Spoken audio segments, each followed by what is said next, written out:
अस्सलाम वालेकुम। अ, हम अपना basic electrical engineering degree program का कोर्स जो है microprocessor interfacing and programming उसको स्टार्ट करने लगे हैं।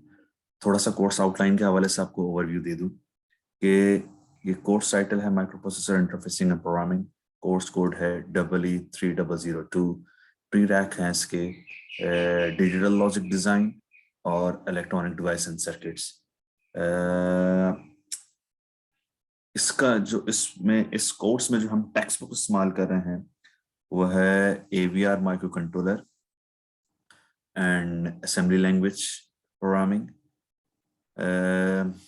हम असेंबली लैंग्वेज और कुछ एम्बेडेड सी के हवाले से भी डिस्कस करेंगे कोर्स में, लेकिन बेसिक हमारा फोकस जो है वो असेंबली लैंग्वेज प्रोग्रामिंग की तरफ ही होगा।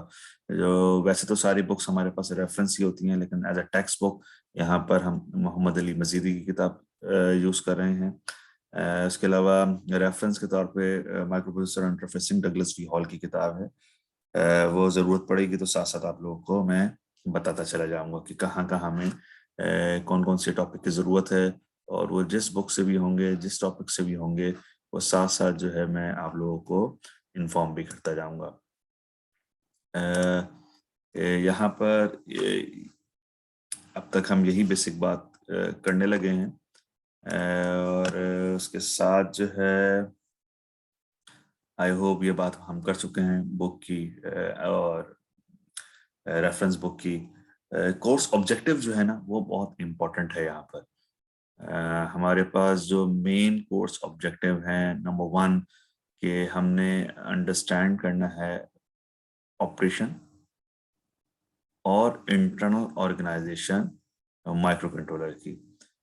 इस बुक में मोस्टली जो है वो फोकस है ATmega 32 पर। जनरली अगर हम कोई भी एक माइक्रो कंट्रोलर को ले लें और उसका बेसिक ऑपरेशन या ऑर्गेनाइजेशन या स्ट्रक्चर समझ लें तो ऑलमोस्ट आपको तमाम माइक्रो कंट्रोलर्स में उसी तरह की चीज़ें नजर आएंगी, सिवाय इसके कि उनकी मेमोरी कैपेसिटी किसी की ज़्यादा होगी, किसी की इनपुट आउटपुट पोर्ट्स कम और ज़्यादा होंगी, किसी के टाइमर्स कम और ज़्यादा होंगे।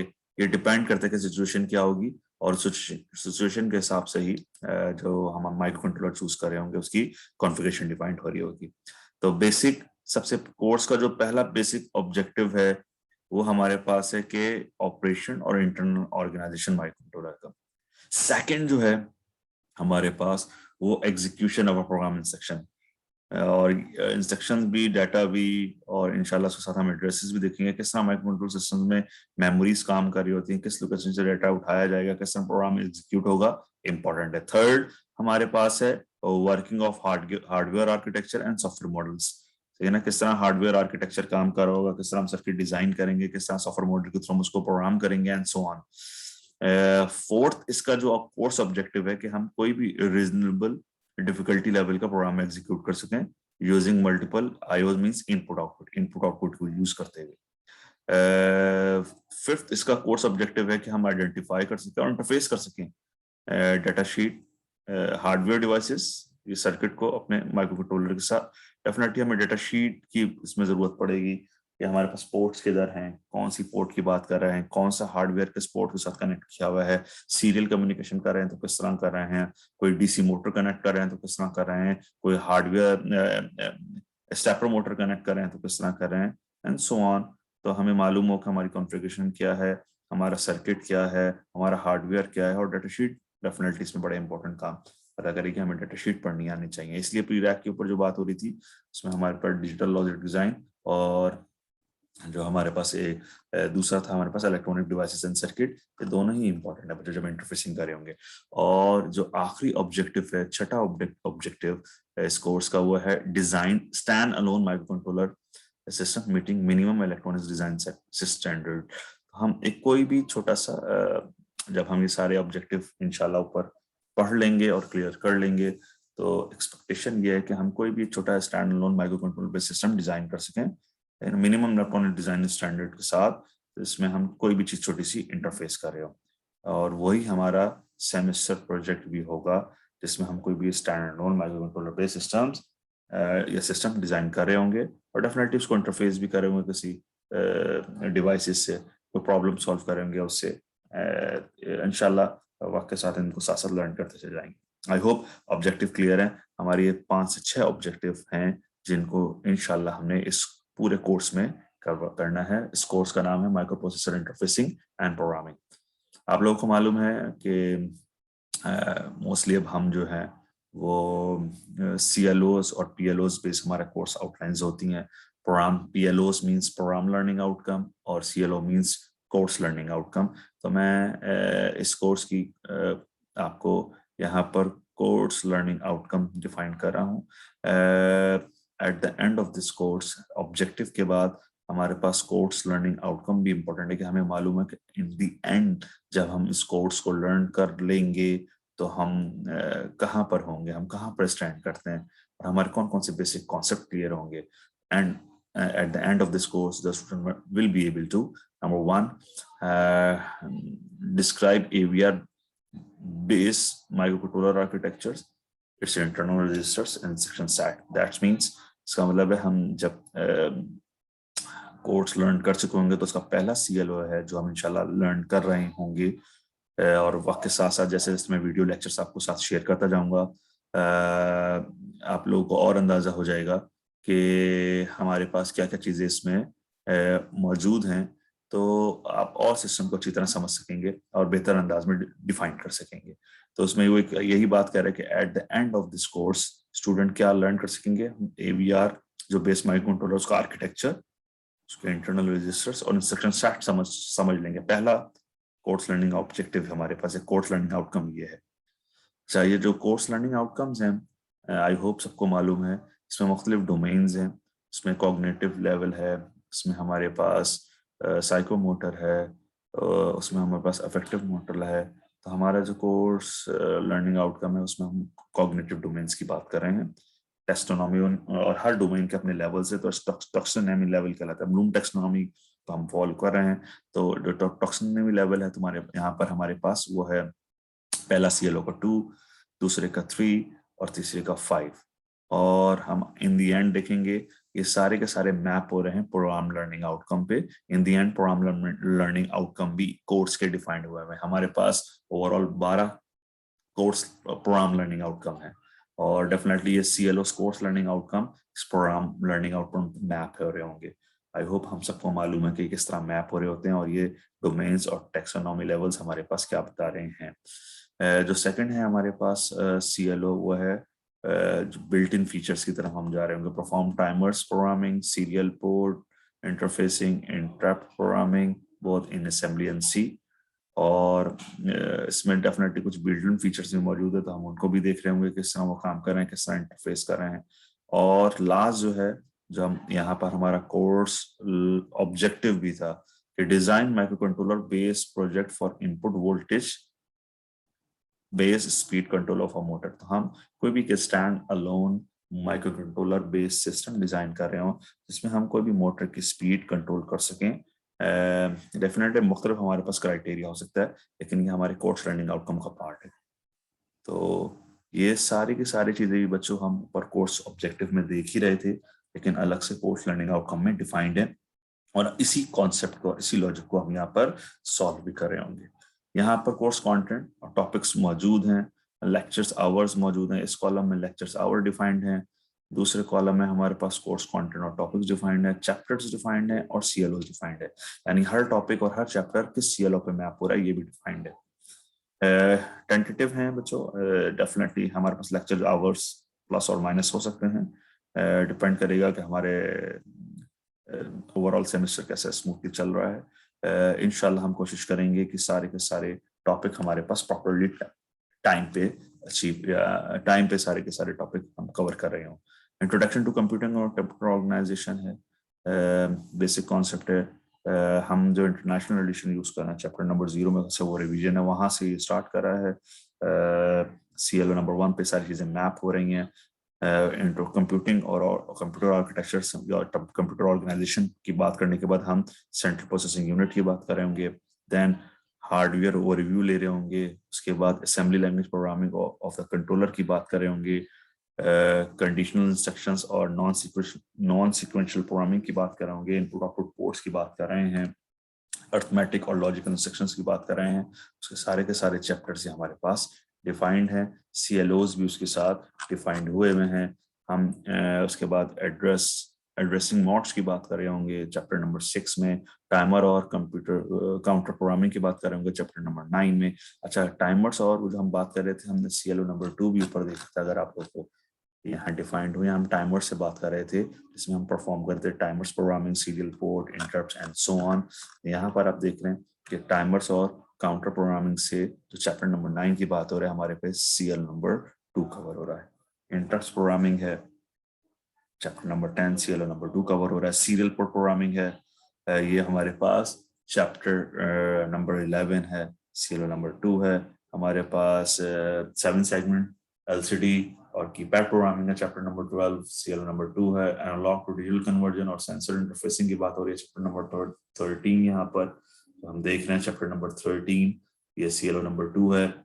रिले और सेपरेट मोटर की बात कर रहे हैं चैप्टर नंबर 14, सीला। यहाँ से हमारे पास हम बात कर रहे थे स्टैंड अलोन सिस्टम या कोई भी मोटर कंट्रोलिंग की जो बात कर रहे थे, वो यहाँ से हमारे पास स्टार्ट हो रहा है। हम अगर बिल्डिंग फीचर पढ़ चुके हैं और डिटेल में इंटरनल ऑर्गेनाइजेशन और आर्किटेक्चर अपने माइक्रो कंट्रोलर को समझ चुके हैं, तो डेफिनेटली फिर हम कोई भी सिस्टम इजीली डिजाइन कर सकेंगे। तो यहाँ पर रिले और सेपरेट मोटर का जिक्र हो रहा है chapter number 14, CLO number 3। Input capture और वेव जनरेशन की बात हो रही है चैप्टर नंबर 15, CLO नंबर 3। और pulse width PWM, pulse width modulation programming की बात हो रही है to control the DC motor, chapter number 16 है। ये हमारा CLO नंबर 3 कवर कर रहा होगा। 16 वीक्स है हमारे पास और इंशाल्लाह हमारी कोशिश है 16 वीक्स में हम ये तमाम के तमाम टॉपिक कवर कर लें और इन दी एंड हम कवर ये कर लेंगे। ये भी याद रखिएगा कि मैंने एक आप लोगों के साथ एक फोल्डर शेयर किया है जिसमें जो है तमाम सॉफ्टवेयर्स जो इसमें हम यूज़ कर रहे होंगे। हम AVR स्टूडियो की बात कर रहे होंगे, हम प्रोटियस की बात कर रहे होंगे, हमारे पास डेवलपमेंट बोर्ड मौजूद है। आप लोगों का टास्क जो आप लोगों से मैं डिस्कस कर रहा था और आप लोगों को बता रहा था और दोबारा बता रहा हूँ यहाँ पर इस वीडियो में कि आप लोगों ने एक स्टैंड अलोन सिस्टम भी डिज़ाइन करना है। तो एक छोटा सा बोर्ड, ये डेवलपमेंट बोर्ड अपना डिज़ाइन कीजिएगा। इसके डिस्क्रिप्शन में आप लोगों के साथ शेयर कर चुका हूँ।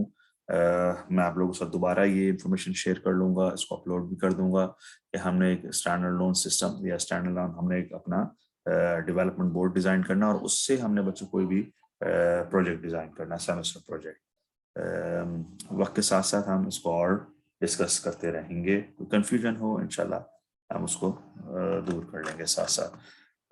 असेसमेंट टूल हमारे पास क्या है, 80 असाइनमेंट है जो CLO नंबर 1 को कवर कर रहा है, उसकी वेटेज डिफाइंड है। ऐसा असाइनमेंट नंबर 2 हमारा ये CEP, हमारा ये कॉम्प्लेक्स इंजीनियरिंग प्रॉब्लम भी है। ये CLO नंबर 2 पर मैप हो रहा होगा, उसकी वेटेज डिफाइंड है। इसमें इंशाल्लाह डिस्कस कर लेंगे हम क्या चीजें हैं। CLO असाइनमेंट नंबर 3 है, CLO नंबर 3 पे मैप कर रहा है। दैट मीन 3 असाइनमेंट तीनों एक CLO पे मैप कर रहे हैं, उनकी वेटेज डिफाइंड है। क्विज 1, 2, 3, 4 ये भी ऑलमोस्ट हर CLO पे मैप है। CLO नंबर 1 जो है वो 2 दफा क्विजेज में असेस हो रहा है, क्विज नंबर 1, क्विज नंबर 2, और क्विज 3 एंड 4 में हमारे पास CLO 2 एंड CLO 3 कवर हो रहा है। इसकी वेटेज भी डिफाइंड है। यहाँ पर जो 3 असाइनमेंट्स है उन सबकी वेटेज 444 थी। हमारे पास assignment 1 sorry quiz 1, quiz 2, quiz 3, quiz 4 इनकी वेटेज जो है 2 थी। इसका मतलब है टोटल असाइनमेंट की वेटेज 12 है यहाँ पर, टोटल क्विजेस की वेटेज 8 है। तो 20 वेटेज जो है आपके क्विज और असाइनमेंट की वेटेज हो गई। फिर मिड 1 है जो CLO 1 नंबर 1 को मैप कर रहा होगा 15 वेटेज का, और मिड 2 है जिसमें CLO नंबर 1 का कुछ पार्ट हो रहा होगा और CLO नंबर 2 कवर हो रहा होगा, ये भी 15 वेटेज का हमारे पास है। दैट्स मीन 50 हमारे पास ये वेटेज यहाँ कवर हो रही है जिसमें assignment, quizzes, mid 1 and mid 2 cover हो रहे हैं। टोटल वेटेज यहाँ तक 50 है एंड फाइनल एग्जामिनेशन है हमारे पास 50 वेटेज का जिसमें CLO नंबर 2 और CLO नंबर 3 कवर हो रहे हैं। आई होप ये वाली सारी बात आपको क्लियर है। जो हम ऊपर बात कर रहे थे शुरू में जब हम CLO को देख रहे थे, उस साथ में जो कॉलम्स बने हुए थे और उसमें सबसे आखिर में PLO नंबर्स आ रहे थे, तो ये PLO मैपिंग हमारे पास 12 PLOs हैं यहाँ पर, प्रोग्राम लर्निंग आउटकम्स, और वो हमारे कोर्स में इंजीनियरिंग नॉलेज के हवाले से और डिजाइन और डेवलपमेंट ऑफ अ सोल्यूशन ये हम बेसिक यहाँ पर कवर करेंगे, पीलोस पे मैप हो रहे होंगे हमारे। ग्रेडिंग पॉलिसी आप सबको मालूम है, हमारे पास ग्रेड्स क्या हैं, A plus, A minus, B plus, B minus, C plus, C minus, D plus, D, F.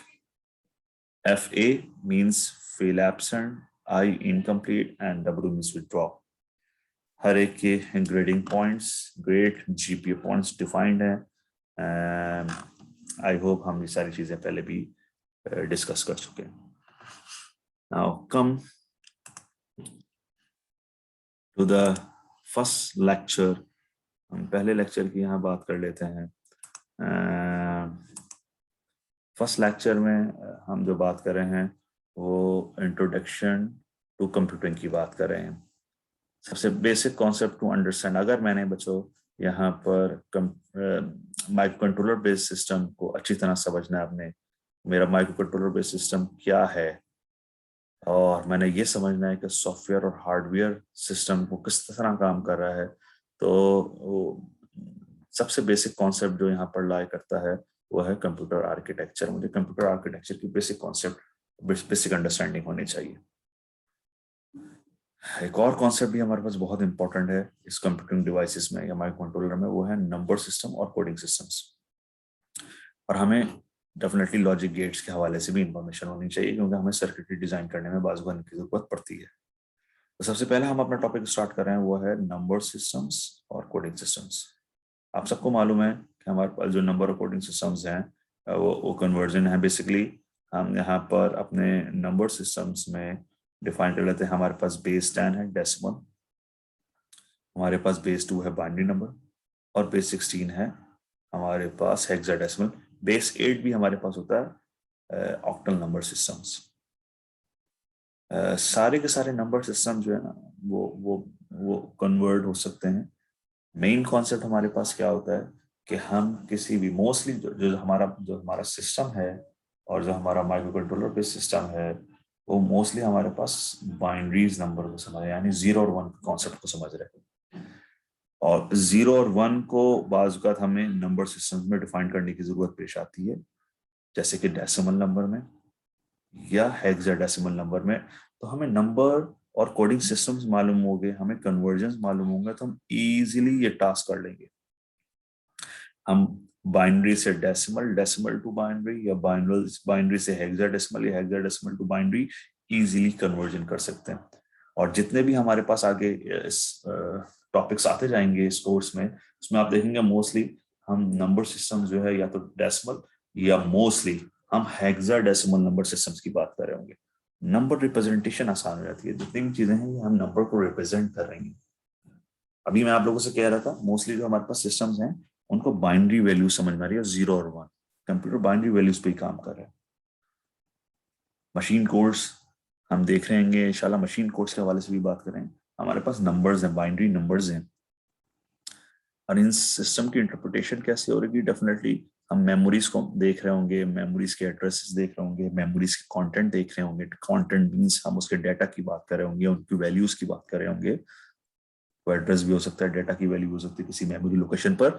तो अक्सर रिप्रेजेंटेशन हम वहां पर हेक्साडेसिमल नंबर में कर रहे होंगे। इसका मतलब बेस 16 हमारे पास काफी काम आ रहा होगा। आई होप मेरी बात यहाँ तक क्लियर है।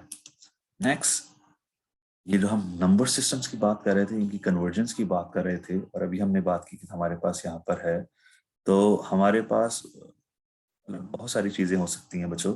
इसके अगर मैं नंबर सिस्टम्स को डिफाइन करना चाहूँ तो ये पूरा चार्ट और टेबल मौजूद है, जिसमें पहला कॉलम जो है वो डेसिमल नंबर सिस्टम को डिफाइन कर रहा है, ये डेसिमल को डिफाइन कर रहा है। दूसरा हमारे पास जो है वो बाइनरी को डिफाइन करेगा, हमारे पास बाइनरी का है। और तीसरा जो है हमारे पास वो हेक्साडेसिमल नंबर्स को डिफाइन कर रहा है। ये पूरा का पूरा चार्ट हमारे पास डिफाइंड है इन्हीं वैल्यूज के साथ जो हमारे सामने नजर आ रही हैं कि हमारे पास ये सारी की सारी वैल्यूज क्या होंगी। यानी अगर हमारे पास बाइनरी की बिट्स हैं, और अगर ये बाइनरी की मैं बिट्स बात कर रहा हूं 5 बिट हैं, तो 5 बिट से हम कितनी कॉम्बिनेशन बना सकते हैं, यहाँ पर नजर आ रहे हैं 32 कॉम्बिनेशन बने, यानी 0 से लेकर 31 टोटल 32 कॉम्बिनेशंस मेरे पास यहाँ बन सकती हैं। तो बच्चों मुझे मालूम हो कि मेरे पास जो नंबर्स हैं वो इजीली रिप्रेजेंट हो सकते हैं किसी भी वैल्यूज में, ठीक है ना। यहाँ आई होप सबको नजर आ रहा है कि मेरे पास जो नंबर्स हैं ये डिफाइन हुए हुए हैं, और ये हमारे पास 32 तकरीबन नंबर्स आ रहे हैं 0 से 31 तक। ये डेसिमल नंबर डिफाइन कर रहा है, उसके हेक्साडेसिमल रिप्रेजेंटेशन भी डिफाइन कर रहा है, और उसके 5 बिट में हमारे पास बाइनरी रिप्रेजेंटेशन भी कर रहा है। मैं हमेशा कहता हूं कि इस नंबर को अगर 4 बिट में हमने रिप्रेजेंट कर दिया, यानी अगर मैं मोस्टली बाइनरी से हेक्सा में जा रहा हूँ और हेक्सा से बाइनरी में जा रहा हूँ, तो 4 बिट की अगर आपको कॉम्बिनेशन याद है तो इजीली कन्वर्जन हो जाती है, आपको आसानी रहती है, वरना बाद में आप उसको कन्वर्ट कर सकते हैं। हाँ, डेफिनेटली आप डिजिटल लॉजिक डिजाइन में ये काम करके आए और पढ़ के आए।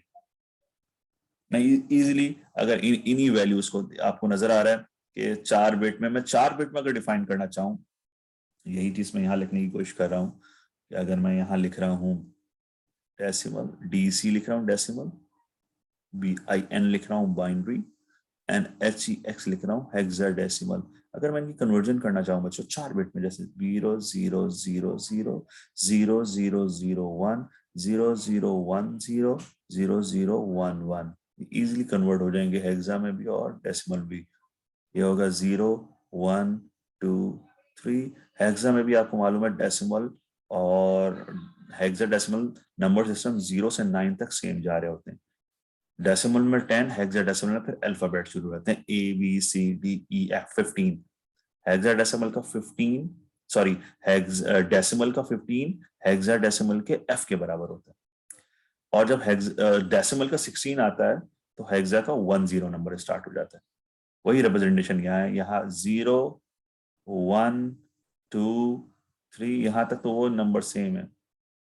फिर आप देखें 4 कॉम्बिनेशन थे, फिर उसके बाद 0, ये बिट 1 हो जाती है, फिर वही कॉम्बिनेशन 0 0 0 1, 0 1 है, 1 0 1 1, 1 1 1 0 0 0। ये कॉम्बिनेशन क्या बन गई 4 5 6 एंड 7। डेसिमल भी यही है 4 5 6 एंड 7। 8 हो जाएगा 1 0 0 0 0 1 1 0 1 1, ये बिट 0 है 0 0, आखिरी बिट 1 1 1, ये बन जाएगा 8 9 10 नहीं है A B, फिर 1 1 0 0 0 1 1 0 1 1, that's 1 1 1 1 1 1। This is C, this is D, this is E, and this is F। ये कॉम्बिनेशन बनाना आई होप बहुत ज्यादा मुश्किल नहीं है, एक दफा प्रैक्टिस की बात है, अगर आपको प्रैक्टिस हो गई तो आसान हो जाता है। 10 11 12 13 14 एंड 15, टोटल 16 नंबर है, 0 भी काउंट हो रहा है, याद रखना डिजिटल सिस्टम में 0 की भी इंपॉर्टेंस होती है। 0 से 15 टोटल 16 वैल्यूज हैं, ये कॉम्बिनेशन। अब कोई भी नंबर आपको गिवन हो और आपने उसको हेक्सा में कन्वर्ट करना है, जैसे बाइनरी की वैल्यूज गिवन है, ऐसे कह रहा हूँ मेरे पास 8, ये तो बिट्स हैं 4 बिट्स से 4 के चंक्स में अगर आप बिट्स को डिवाइड कर लेंगे तो कॉम्बिनेशन आसान है कि यही रिप्रेजेंटेशन चल रही है थ्रू आउट। अगर इन 4 बाइनरी की बिट्स 4 को मैं कन्वर्ट करना चाहूं कि 8 बिट बाइनरी है, तो हेक्साडेसिमल के कितने डिजिट्स होंगे बच्चों? यहां पर 2 डिजिट्स होंगे हेक्साडेसिमल के। अगर बाइनरी के 8 डिजिट्स हैं, उनकी रिप्रेजेंटेशन आसान है, जैसे मैं नंबर लिख लूं 0 1 0 0 एंड देन 1 1 1 0। तो आपने इनको ये 4 बिट्स और 4 बिट में ब्रेक कर लिया।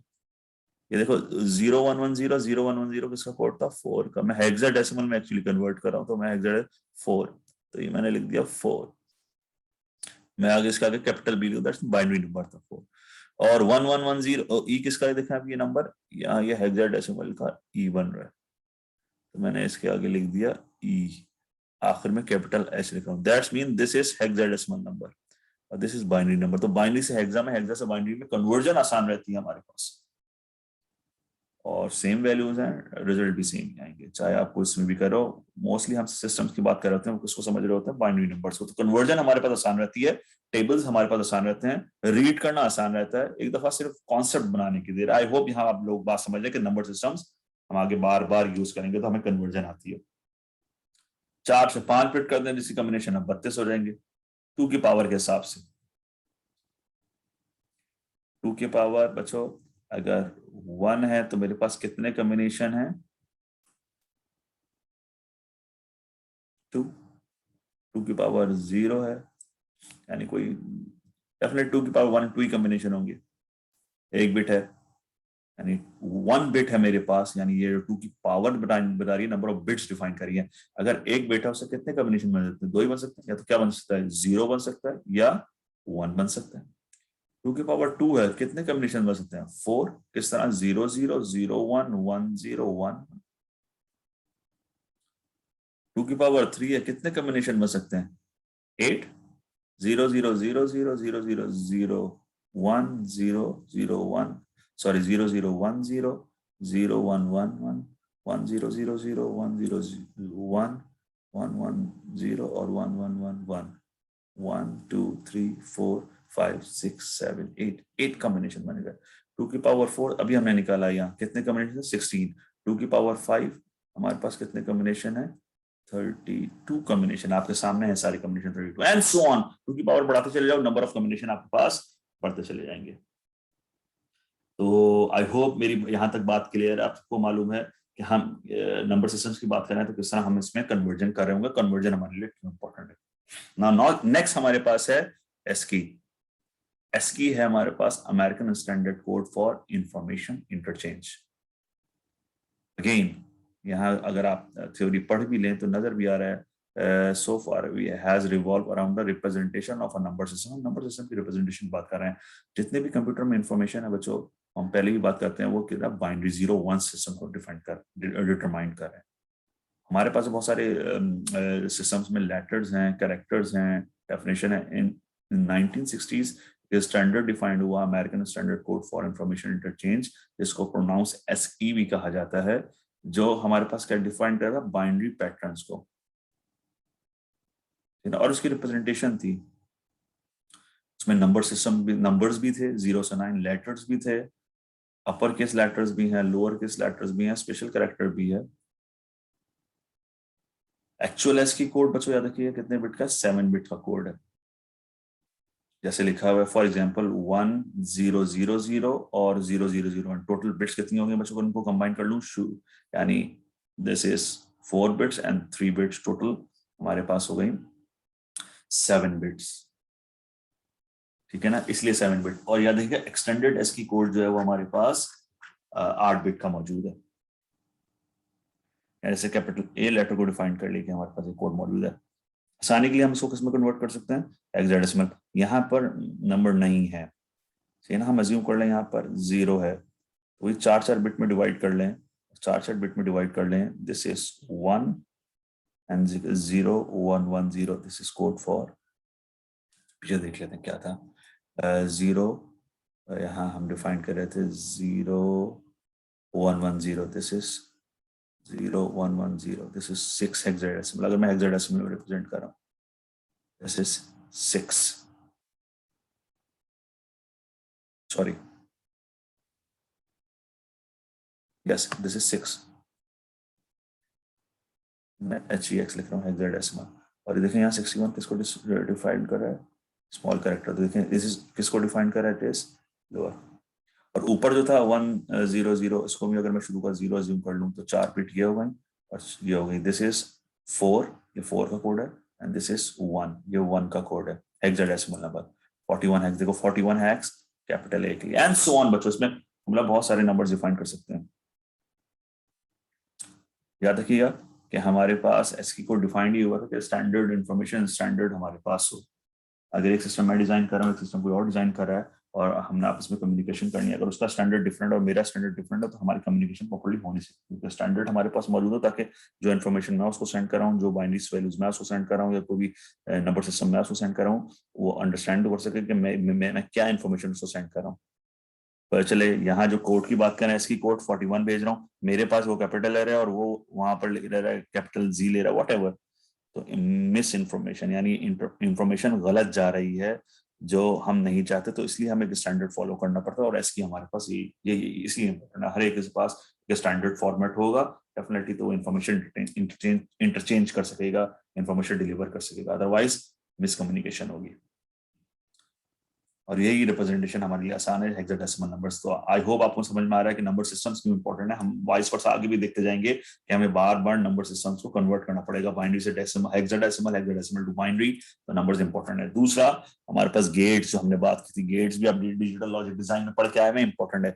इन्हीं गेट्स की लॉजिक से तो हम मुख्तलिफ डिकोडरी सर्किटरी डिजाइन कर रहे होंगे। जैसे यहाँ एक सर्किटरी बनी हुई है, this is least significant bit, that's mean this is most significant bit.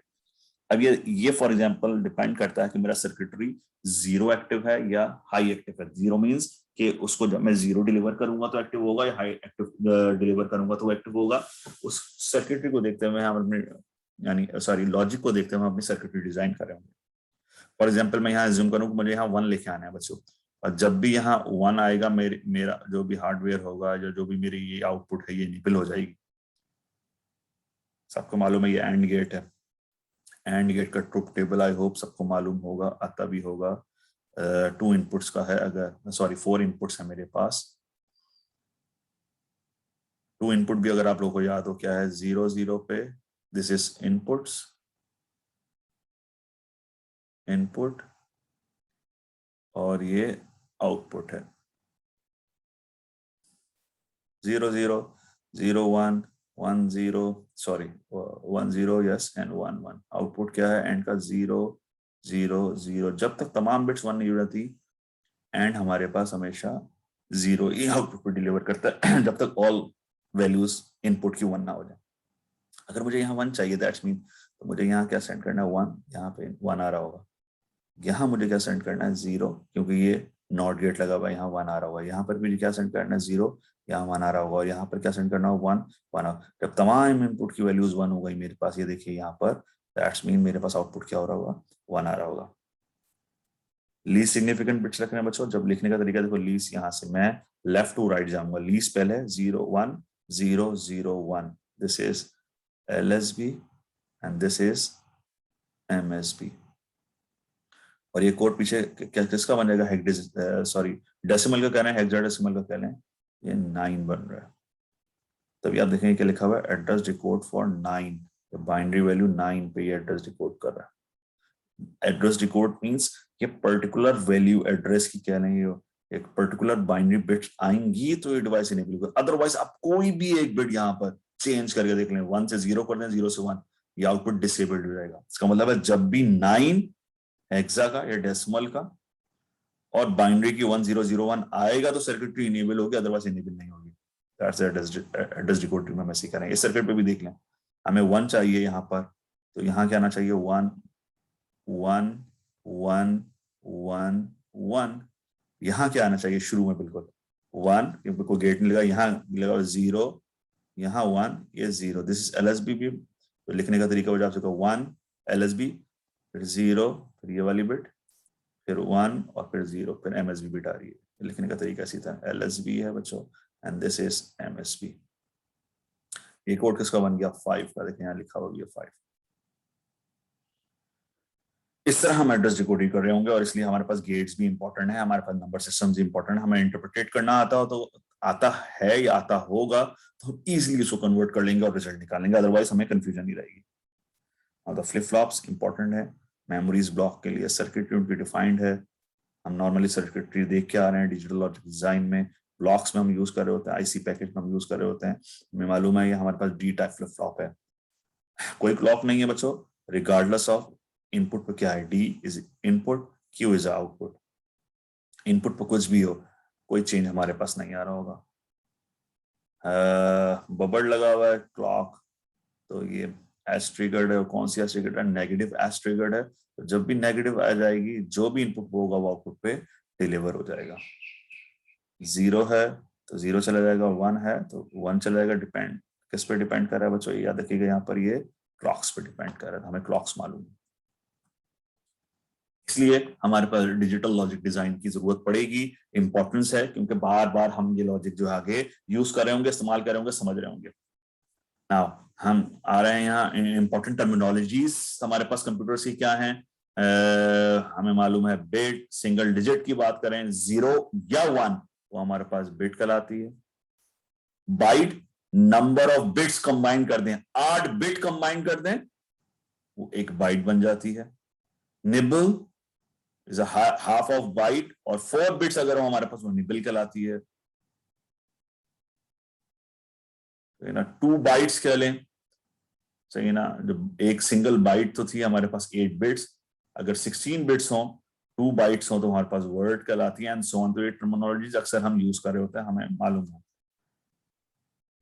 Mostly systems हमारे पास आईबीएम कंपेटेबल पीसीज हैं, या आईबीएम पीसीज हम कंपेटेबल हैं, तो हम यही टर्मिनोलॉजी अक्सर यूज कर रहे होंगे, किलो, मेगा, गीगा, टेराबाइट्स। या आई होप आप लोग ये टर्मिनोलॉजीज देख के आए हैं डिजिटल लॉजिक डिजाइन में। बिट्स आपको मालूम हो, सिंगल डिजिट बाइनरी की 0 या 1 वो बिट है, 8 बिट्स कंबाइन कर दें वो बाइट है, 8 से 16 बिट्स कर दें वो वर्ड है, 8 बिट को हाफ कर दें यानी 4 बिट्स कर दें वो निबल है। Now come to the internal organisation of a computer. हम यहाँ बात कर रहे हैं बच्चों इनसाइड द कंप्यूटर की। अब टर्मिनोलॉजीज के बाद वो बात कर रहा है कि सिस्टम में तुम्हारे पास क्या है। सबसे बेसिक, सिस्टम ऑर्गेनाइज किस फॉर्म में है। Internal organisation of a computer, अगर हम किसी कंप्यूटर के बेसिक स्ट्रक्चर की बात करने लगे हैं तो किस फॉर्म में हमारे पास ऑर्गेनाइज है, ऑर्गेनाइजेशन इंपॉर्टेंट है। और अगर हमें बेसिक ऑर्गेनाइजेशन मालूम है तो डेफिनेटली सिस्टम को समझने भी हमें आसानी होगी। हमारी कोशिश यहाँ पर यह है इस कोर्स में हमारा बेसिक कॉन्सेप्ट यहाँ ये है कि हमने micro controller based system design करना है, लेकिन जब तक मैं किसी भी डिवाइस की डेप्थ नहीं मालूम कर लूंगा, मुझे डिवाइस में मालूम नहीं कि क्या क्या चीजें, कुछ कॉन्सेप्ट ये हैं कि हमारे पास डिवाइस मौजूद है, बस अब डिवाइस को यूज करना, मुझे प्रोग्राम करना आता हो, मुझे मुझे मुझे उसको यूज करना आता हो, दैट्स गुड। लेकिन as a system design engineer, अगर मैं कोई सिस्टम डिजाइन कर रहा हूं, अगर मुझे किसी ब्लॉक का बेसिक कॉन्सेप्ट नहीं है, मुझे इसका आर्किटेक्चर की इंफॉर्मेशन नहीं है, मुझे उसके इंटरनल ऑर्गेनाइजेशन की इंफॉर्मेशन नहीं है, तो हो सकता है मैं उसको बहुत अच्छे तरीके से डिजाइन ना कर सकूं, या जो हार्डवेयर में कनेक्ट करने लगा हूं मुझे उसकी डेप्थ नहीं है प्रॉपरली, मैं शायद इतना सिस्टम बेहतरीन डिजाइन ना कर सकूं। हमारी कोशिश ये है इन दी एंड जब हम ये कोर्स पढ़ रहे हैं तो हम एक मास्टरी लेवल पे हो कि हमें बेसिक ऑर्गेनाइजेशन भी मालूम हो, आर्किटेक्चर भी मालूम हो सिस्टम का, और एक्सटर्नली मैं किस तरह उसको इंटरफेस करता हूँ मुख्तलिफ डिवाइसेस से, ये भी मुझे मालूम है। इसीलिए बच्चों यहाँ पर हम जो बात कर रहे हैं वो इंटरनल ऑर्गेनाइजेशन की पहले बात कर रहे हैं। हमें ये मालूम हो कि सिस्टम में या सिस्टम या कंप्यूटर के अंदर है, कंप्यूटर के अंदर की बात कर लेते हैं, कंप्यूटर में है क्या, कौन कौन सी चीज किस तरह कनेक्ट है, ये किस वे में ऑर्गेनाइज हुई भी है। तो इंटरनल ऑर्गेनाइजेशन ऑफ सिस्टम की बात करें, सबसे पहला टारगेट हमारे पास सीपीयू, सेंट्रल प्रोसेसिंग यूनिट। जितने भी एग्जीक्यूशन करनी है इंफॉर्मेशन की जो मेमोरी में स्टोर है वो सीपीयू के थ्रू होनी है, execution information store in memory. दूसरा है इनपुट आउटपुट डिवाइसेस, है ना, ये क्या प्रोवाइड करा हुआ, कम्युनिकेशन मुख्तलिफ, यानी इनपुट सीपीयू, और एक्सटर्नली भी हो सकता है, इंटरनल भी तुम्हारे पास जो मेमोरीज कनेक्ट है उनके दरमियान भी, और एक्सटर्नल वर्ल्ड से भी इनपुट आउटपुट पिंस के थ्रू हम सारे के सारे काम कर रहे होंगे। मोस्टली हम यहाँ बात कर रहे हैं इंटरनल ऑर्गेनाइजेशन, इंटरनली हम किस तरह इनपुट आउटपुट डिवाइसेस को कनेक्ट कर रहे होंगे अपने सीपीयू के साथ। एंड मोस्ट इंपॉर्टेंट बच्चों मेमोरी, मेमोरीज हमें मालूम है प्राइमरी मेमोरीज हैं, सेकेंडरी मेमोरीज हैं। प्राइमरी में हमारे पास रैम और रोम आ जाती हैं। रैम है random access memory, temporary storage के लिए है। डाटा हमारे पास उस वक्त तक है जब तक सिस्टम रन कर रहा है, डाटा लॉस हो जाता है जैसे ही सिस्टम हमारे पास ऑफ होता है। रोम तुम्हारे पास रीड ओनली मेमोरी है, इसकी मुख्तलिफ टाइप्स हैं। हम बिल्कुल बेसिक मेमोरी की बात कर रहे हैं फिलहाल। इसमें जितनी भी एसेंशियल इंफॉर्मेशन है, प्रोग्राम के हवाले से जो इंफॉर्मेशन है वो तुम्हारे पास यहाँ पर रोम में स्टोर है। ये इंफॉर्मेशन नॉर्मली हमारे पास स्टोर रहती है, पावर लॉस होने पे भी हमारे पास इंफॉर्मेशन लॉस नहीं होती। ये जो मेमोरीज हैं रोम, ये नॉर्मली हमारे पास नॉन वॉलेटाइल कहलाती हैं, और रैम हमारे पास वॉलेटाइल कहलाती हैं। जब तक सप्लाई है, डाटा है, जैसी सप्लाई गई डाटा चला गया रैम में, वॉलेटाइल। नॉन वॉलेटाइल में बच्चों हमारे पास इंफॉर्मेशन रहती है पावर सप्लाई जाने के बावजूद भी। कोई खास इंफॉर्मेशन जो मैंने सेव करानी है वो रोम में है, टेबल्स इनिशियलाइजेशन वैल्यूज हमारे पास रोम में होती हैं, और जो डाटा बार बार मैनिपुलेट हो रहा है, एग्जीक्यूट हो रहा है, वो फिलहाल टेम्पररी रैम में चला जाता है। ये बेसिक इंटरनल ऑर्गेनाइजेशन है सिस्टम सीपीयू। मेमोरीज रैम और रोम कोई भी हो सकती है, दोनों हो सकती हैं। और पेरिफेरल डिवाइसेस होते हैं, इसमें मॉनिटर हो गया, प्रिंटर हो गया, कीबोर्ड हो गया, माउस हो गया। ये देखें बच्चे इंपॉर्टेंट है, ये किससे कनेक्टेड? एड्रेस बस और डेटा बस से कनेक्टेड है। एड्रेस बस इस पर्टिकुलर डिवाइस को सीपीयू बताएगा। याद रखिएगा, हमेशा एड्रेस सीपीयू बताता है। सीपीयू बताएगा कि फला एड्रेस पर फला डिवाइस एक्टिवेट हो जाए। जैसे ही वो एड्रेस मिलेगा, हर डिवाइस का पर्टिकुलर वैल्यू होगी, एक एड्रेस होगा। जैसे ही उस डिवाइस को मिलेगा, वो डिवाइस एक्टिवेट हो जाएगी और फिर आपस में कम्युनिकेशन स्टार्ट होगी। कंट्रोल बस यहाँ फिलहाल नजर नहीं आ रही। कंट्रोल बस के थ्रू सीपीयू सिग्नल सेंड करेगा, भाई मैंने रीड करना है, राइट कराना है। जैसे ही मेमोरी को सिग्नल मिलेगा, मेमोरी अगर रीड करना है तो अपना डाटा उठा के कहाँ रख देगा? डाटा बस पे, और सीपीयू उस डाटा बस से वैल्यू रीड कर लेगा। बहुत ही बेसिक ऑर्गेनाइजेशन है किसी भी सिस्टम की। इस वैल्यू को या इस डायग्राम को और एक्सपेंड कर लेते हैं। Whereas CPU is connected to the memory and input output through a strip of wires called buses. जो strip of wires हमें यहाँ नजर आ रहे हैं, जिसको हम buses कह रहे थे, तो वही है। ये हम 3 बसेस जो हैं ये हमारे लिए इंपॉर्टेंट है। एड्रेस बस, डाटा बस एंड कंट्रोल बस। इसको और एक्सपेंड कर दिया प्रॉपर्ली। सीपीयू के कंट्रोल में रीड और राइट के सिग्नल्स हैं। एड्रेस मैंने आप लोगों से कहा था यूनिक होगा और हमेशा सीपीयू ही जनरेट करेगा। तो आप अगर एरोस की डायरेक्शन देखना, सीपीयू से जा रहा है पर्टिकुलर डिवाइसेस की तरफ।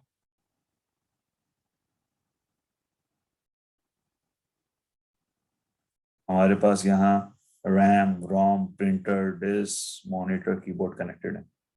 डेटा बस बाई डायरेक्शनल भी हो सकते हैं और यूनि डायरेक्शनल भी हो सकते हैं। अभी हमने बात की थी रैम रीड और राइट दोनों कर रहा होगा।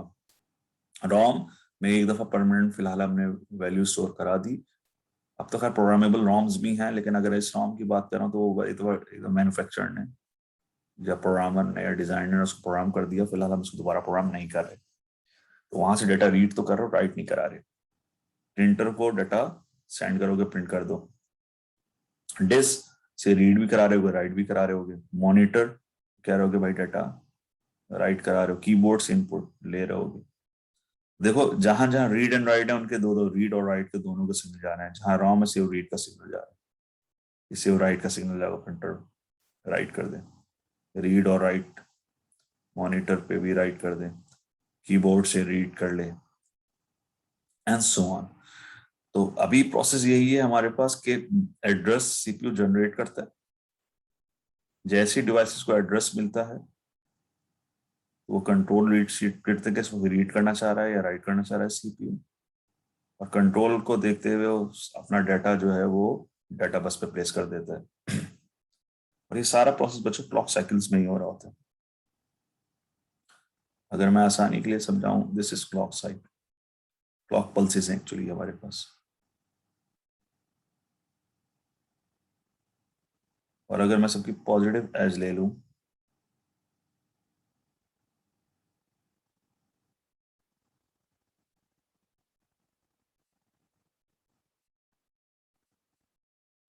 मैं जूम कर रहा हूं, सिस्टम हमारे पास पॉजिटिव एज पे काम कर रहा है। This is one clock, one, this is two, this is three. यानी मैं पूरी क्लॉक साइकिल ले रहा हूँ जिसमें पॉजिटिव और नेगेटिव दोनों आ रहे हैं, जब तक अगली एज नहीं आ जाती। Three, and this is four, and then five, and so on. Normally होता है कि पहली क्लॉक में सिस्टम हमारे पास एड्रेस जनरेट कर रहा होता है। सिस्टम, सीपीयू, सिस्टम की बात कर रहा हूँ, सीपीयू की बात कर रहा हूँ बच्चों एक्चुअली में। दूसरी में हमारे पास कंट्रोल सिग्नल, रीड, आर लिख रहा हूँ, और डब्ल्यू रीड और राइट। और तीसरे और चौथे में नॉर्मली हमारे पास वो डाटा डाटा लिख रहा हूँ, वो जो भी रीड हो रहा है या राइट हो रहा होता है। तो नॉर्मली ज्यादातर ये 4 क्लॉक में हमारे पास ये प्रोसेस पूरा हो रहा है। सिस्टम एड्रेस जनरेट करता है पहली क्लॉक पे, दूसरी क्लॉक पे साथ ही उसके साथ कंट्रोल सिग्नल जनरेट करता है, भाई मुझे रीड करना है, राइट करना है। और 3 और 4 क्लॉक में हमारे पास डाटा रीड और राइट हो रहा होता है। और अगर मेमोरी थोड़ी स्लोअर है और अभी डाटा पूरा नहीं लगता, तो बीच में आइडल और होल्ड कंडीशन भी आ जाती है, यानी चौथी और पांचवी क्लॉक भी यूज हो जाती है डेटा रीड करने के लिए अगर सिस्टम जरा ज्यादा स्लो है। नॉर्मली डिजिटल सिस्टम में तुम्हारे पास सिस्टम ऐसे ही काम कर रहे होते हैं। हम बात कर चुके हैं बच्चों, जो यहाँ पर एड्रेस हमेशा क्या होगा, address assign to the device must be unique होगा। और कौन एड्रेस जनरेट कर रहा होगा, सीपीयू जनरेट करेगा। CPU put the address on address bus and decoding circuitry find the devices. Decoding circuit की भी आगे बात कर लेते हैं। डेफिनेटली कोई सर्किटरी होगी ना, जो जिस तरह डिकोडरी किस तरह, अगर आप लोगों को याद हो इस तरह यहाँ हम डिकोड करते हैं, इस तरह की सर्किटरी होगी जो डिवाइस को एक्टिवेट करा रही होगी। Data bus either data send कर रहा होगा या रिसीव कर रहा होगा, डिपेंड करेगा हमारे पास सिचुएशन क्या है। और कंट्रोल बस हमें बता रहा होगा कि इस वक्त मैंने रीड करना है या राइट करना है सीपीयू से, ये इंफॉर्मेशन बता रहा होगा जब हम पीछे बात कर रहे थे। ये स्टेटमेंट बड़ी इंपॉर्टेंट है। कह रहा है the more the data bus available the better the CPU. कह रहा think like a data bus as a highway lanes. जितनी हाईवे लेन्स ज्यादा हैं डेफिनेटली बच्चों उतना फ्लो ज्यादा होगा, उतनी तेजी से इंफॉर्मेशन आगे फ्लो कर जाएगी। लेकिन अगर आप सोचें हाईवे लेन्स 4 से 5 लेन की है, लेकिन आगे जाके बॉटल नेक आ रहा है और वो 2 लेन्स रह जाती हैं, तो डेफिनेटली फ्लो हमारे पास प्रॉपरली नहीं होगा। फ्लो प्रॉपर नहीं होगा, डेफिनेटली डेटा रुकेगा, तो सिस्टम क्या हो जाएगा, स्लो हो जाएगा ओवरऑल। इसलिए उसने एग्जांपल दी थी जस्ट लाइक हाईवे लेन्स। जितनी ज्यादा हाईवे लेन्स है उतना ज्यादा अच्छा फ्लो होगा, जितना ज्यादा अच्छा फ्लो होगा उतनी इंफॉर्मेशन ज्यादा फ्लो होगा, यानी सिस्टम इंप्रूव हो जाएगा, बेहतर हो जाएगा। More data bus means more expensive CPU. Definitely बच्चों, क्योंकि वो जो डेटा बस, हम बसेस की बात कर रहे हैं, उसके लिए हार्डवेयर भी तो चाहिए मुझे। बसेस वायर्स हैं, अगर मुझे जितने वायर्स बढ़ाने पड़ेंगे उसमें हीट डेसिपेशन भी हो सकता है ज्यादा बढ़ जाए, पावर कंजप्शन भी बढ़ जाए। ज्यादा buses means expensive CPU. The average size of data bus varies करती है 8 से 64 बिट्स की बात हो रही है, बाय द वे 8 बिट से 64 बिट्स तक जा रही है वैल्यू। डेटा बस हम पहले ही बात सोचूंगा बाई डायरेक्शनल है। Processing power of a computer is related to the size of the buses. Definitely जितनी ज्यादा बसेस होंगी प्रोसेसिंग पावर भी उतनी बढ़ जाएगी हमारे पास। ये हम पीछे बात कर रहे थे डेटा बस की। एक और इंपॉर्टेंट इंफॉर्मेशन भी दे रहा है address, sorry yes address bus की। More address bus available the larger the number of devices can be addresses. ये स्टेटमेंट बच्चों बड़ी इंपॉर्टेंट है।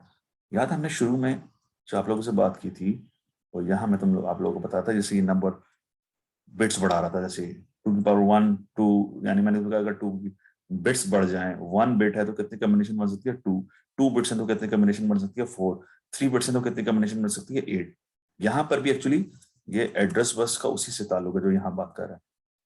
कह रहा है जितनी एड्रेस बस अवेलेबल है उतनी नंबर ऑफ डिवाइसेस कनेक्ट कर सकते हैं। ये वही बच्चों, अगर एड्रेस बस 1 है तो कितनी डिवाइसेस कनेक्ट करता हूँ 2, क्योंकि हर एक का यूनिक एड्रेस होगा।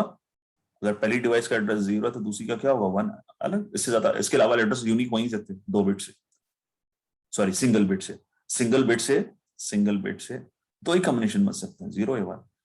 2 बिट से बच्चों तो कितने कॉम्बिनेशन बन सकते हैं 4। किस तरह 0 0 0 1 1 0 1 1, ये उनके एड्रेसेस समझ लें। ये जो बाइनरी बिट्स हमने ये ली ना 2 बिट्स बाइनरी की, तो ये एड्रेसेस हैं।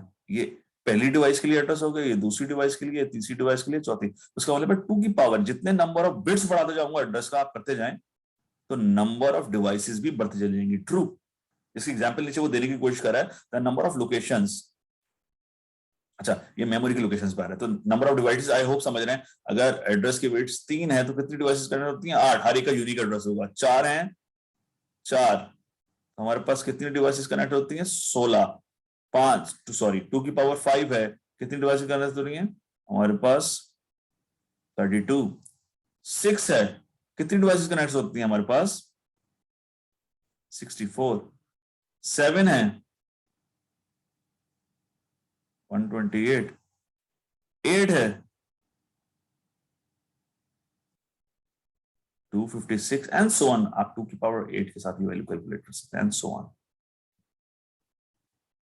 2 की पावर 9 है 512, 2 की पावर 10 है 1024 omega C approximate 1K। Bits बढ़ाते चले जाएं बच्चों, आपके पास नंबर ऑफ कॉम्बिनेशन भी बढ़ती चली जाएंगी, इसलिए पहला स्टेटमेंट है। दूसरी एक और बात भी बढ़कर है, बड़ी important, the number of location with which CPU can communicate is always equal to 2 की power x, where x is the address lines। Number of locations की भी बात कर रहा है बच्चों।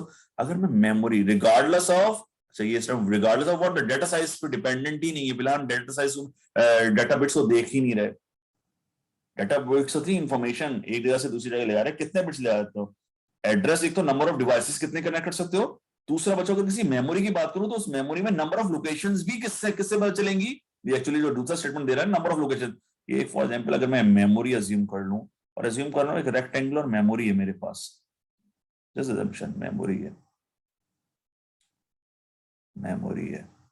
और मैं अज्यूम कर लूं बच्चों हर मेमोरी की एक लोकेशन पर, यानी कितने बिट वाइट है, एक लोकेशन पर 8 बिट्स या और 1 बाइट, एक ही बात है ना, 1 बाइट आकर स्टोर होती है हर लोकेशन पर। एक लोकेशन ये है, दूसरी, तीसरी, चौथी, पांचवी, छठी, सात एंड सो ऑन।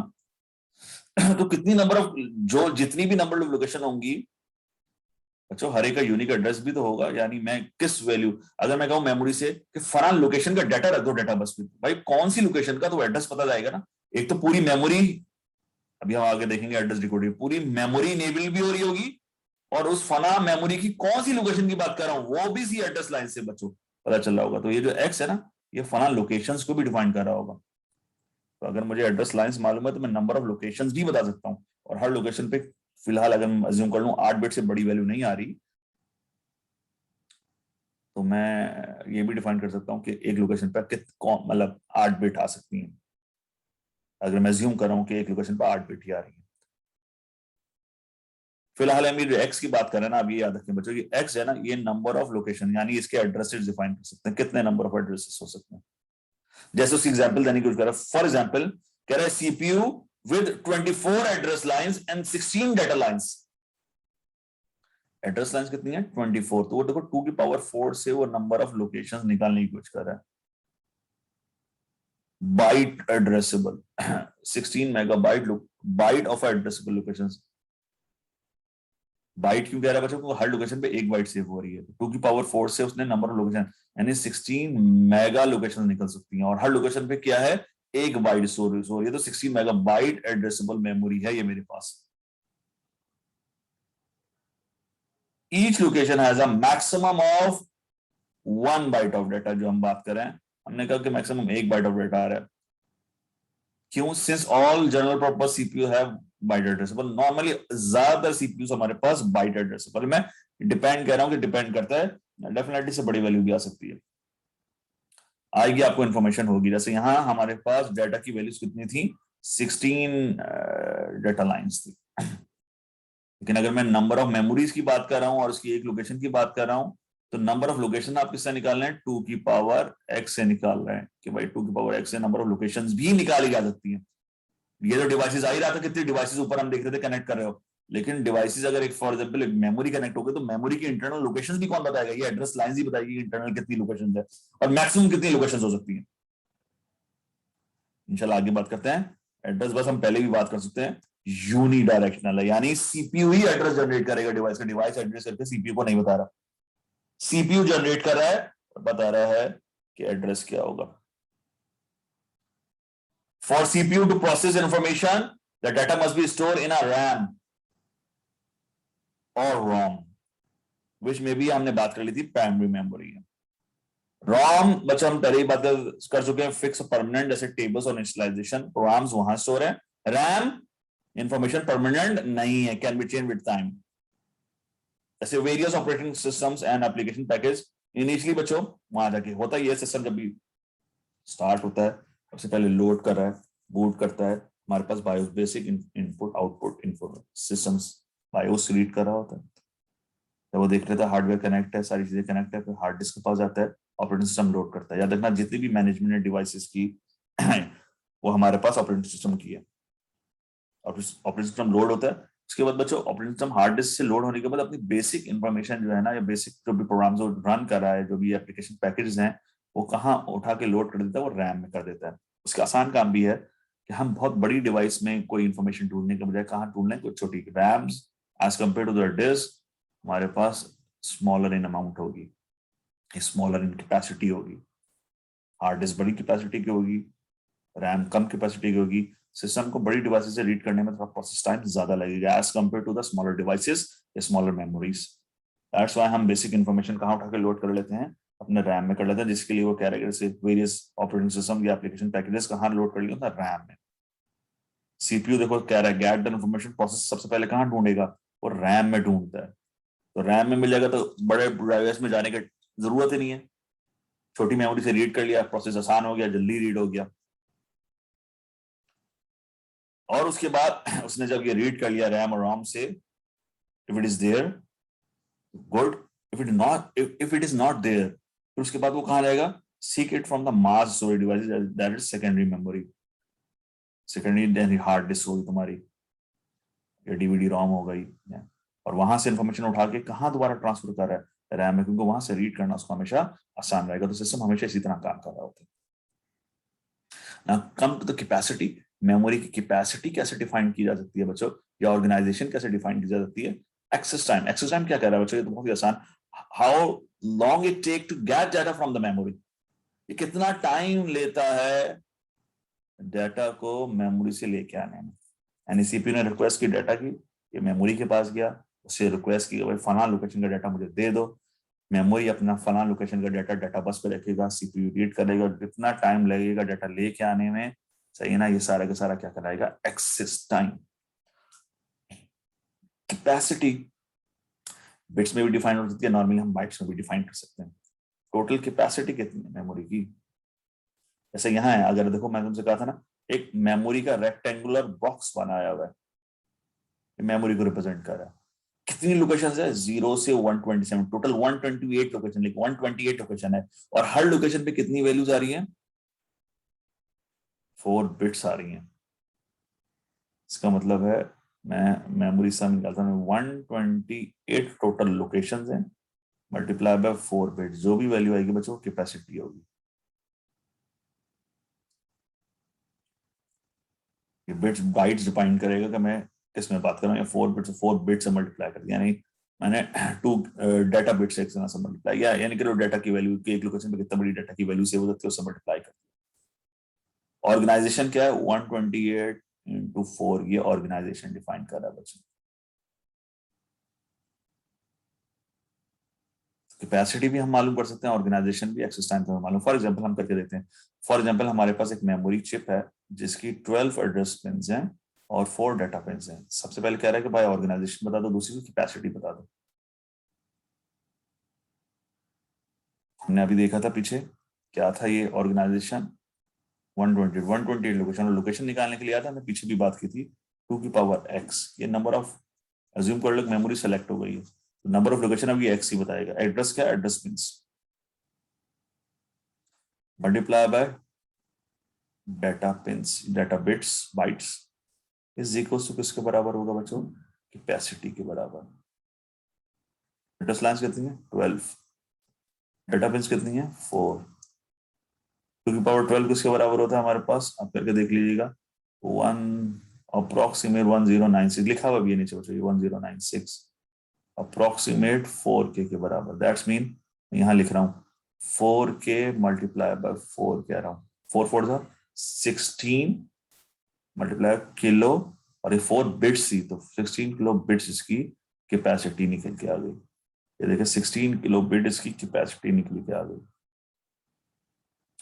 और ऑर्गेनाइजेशन क्या थी, 4K into 4, ये इसकी ऑर्गेनाइजेशन थी, 4K into 4 इज ऑर्गेनाइजेशन जो निकाली अभी, और 4K के सारा 2 की पावर 12 से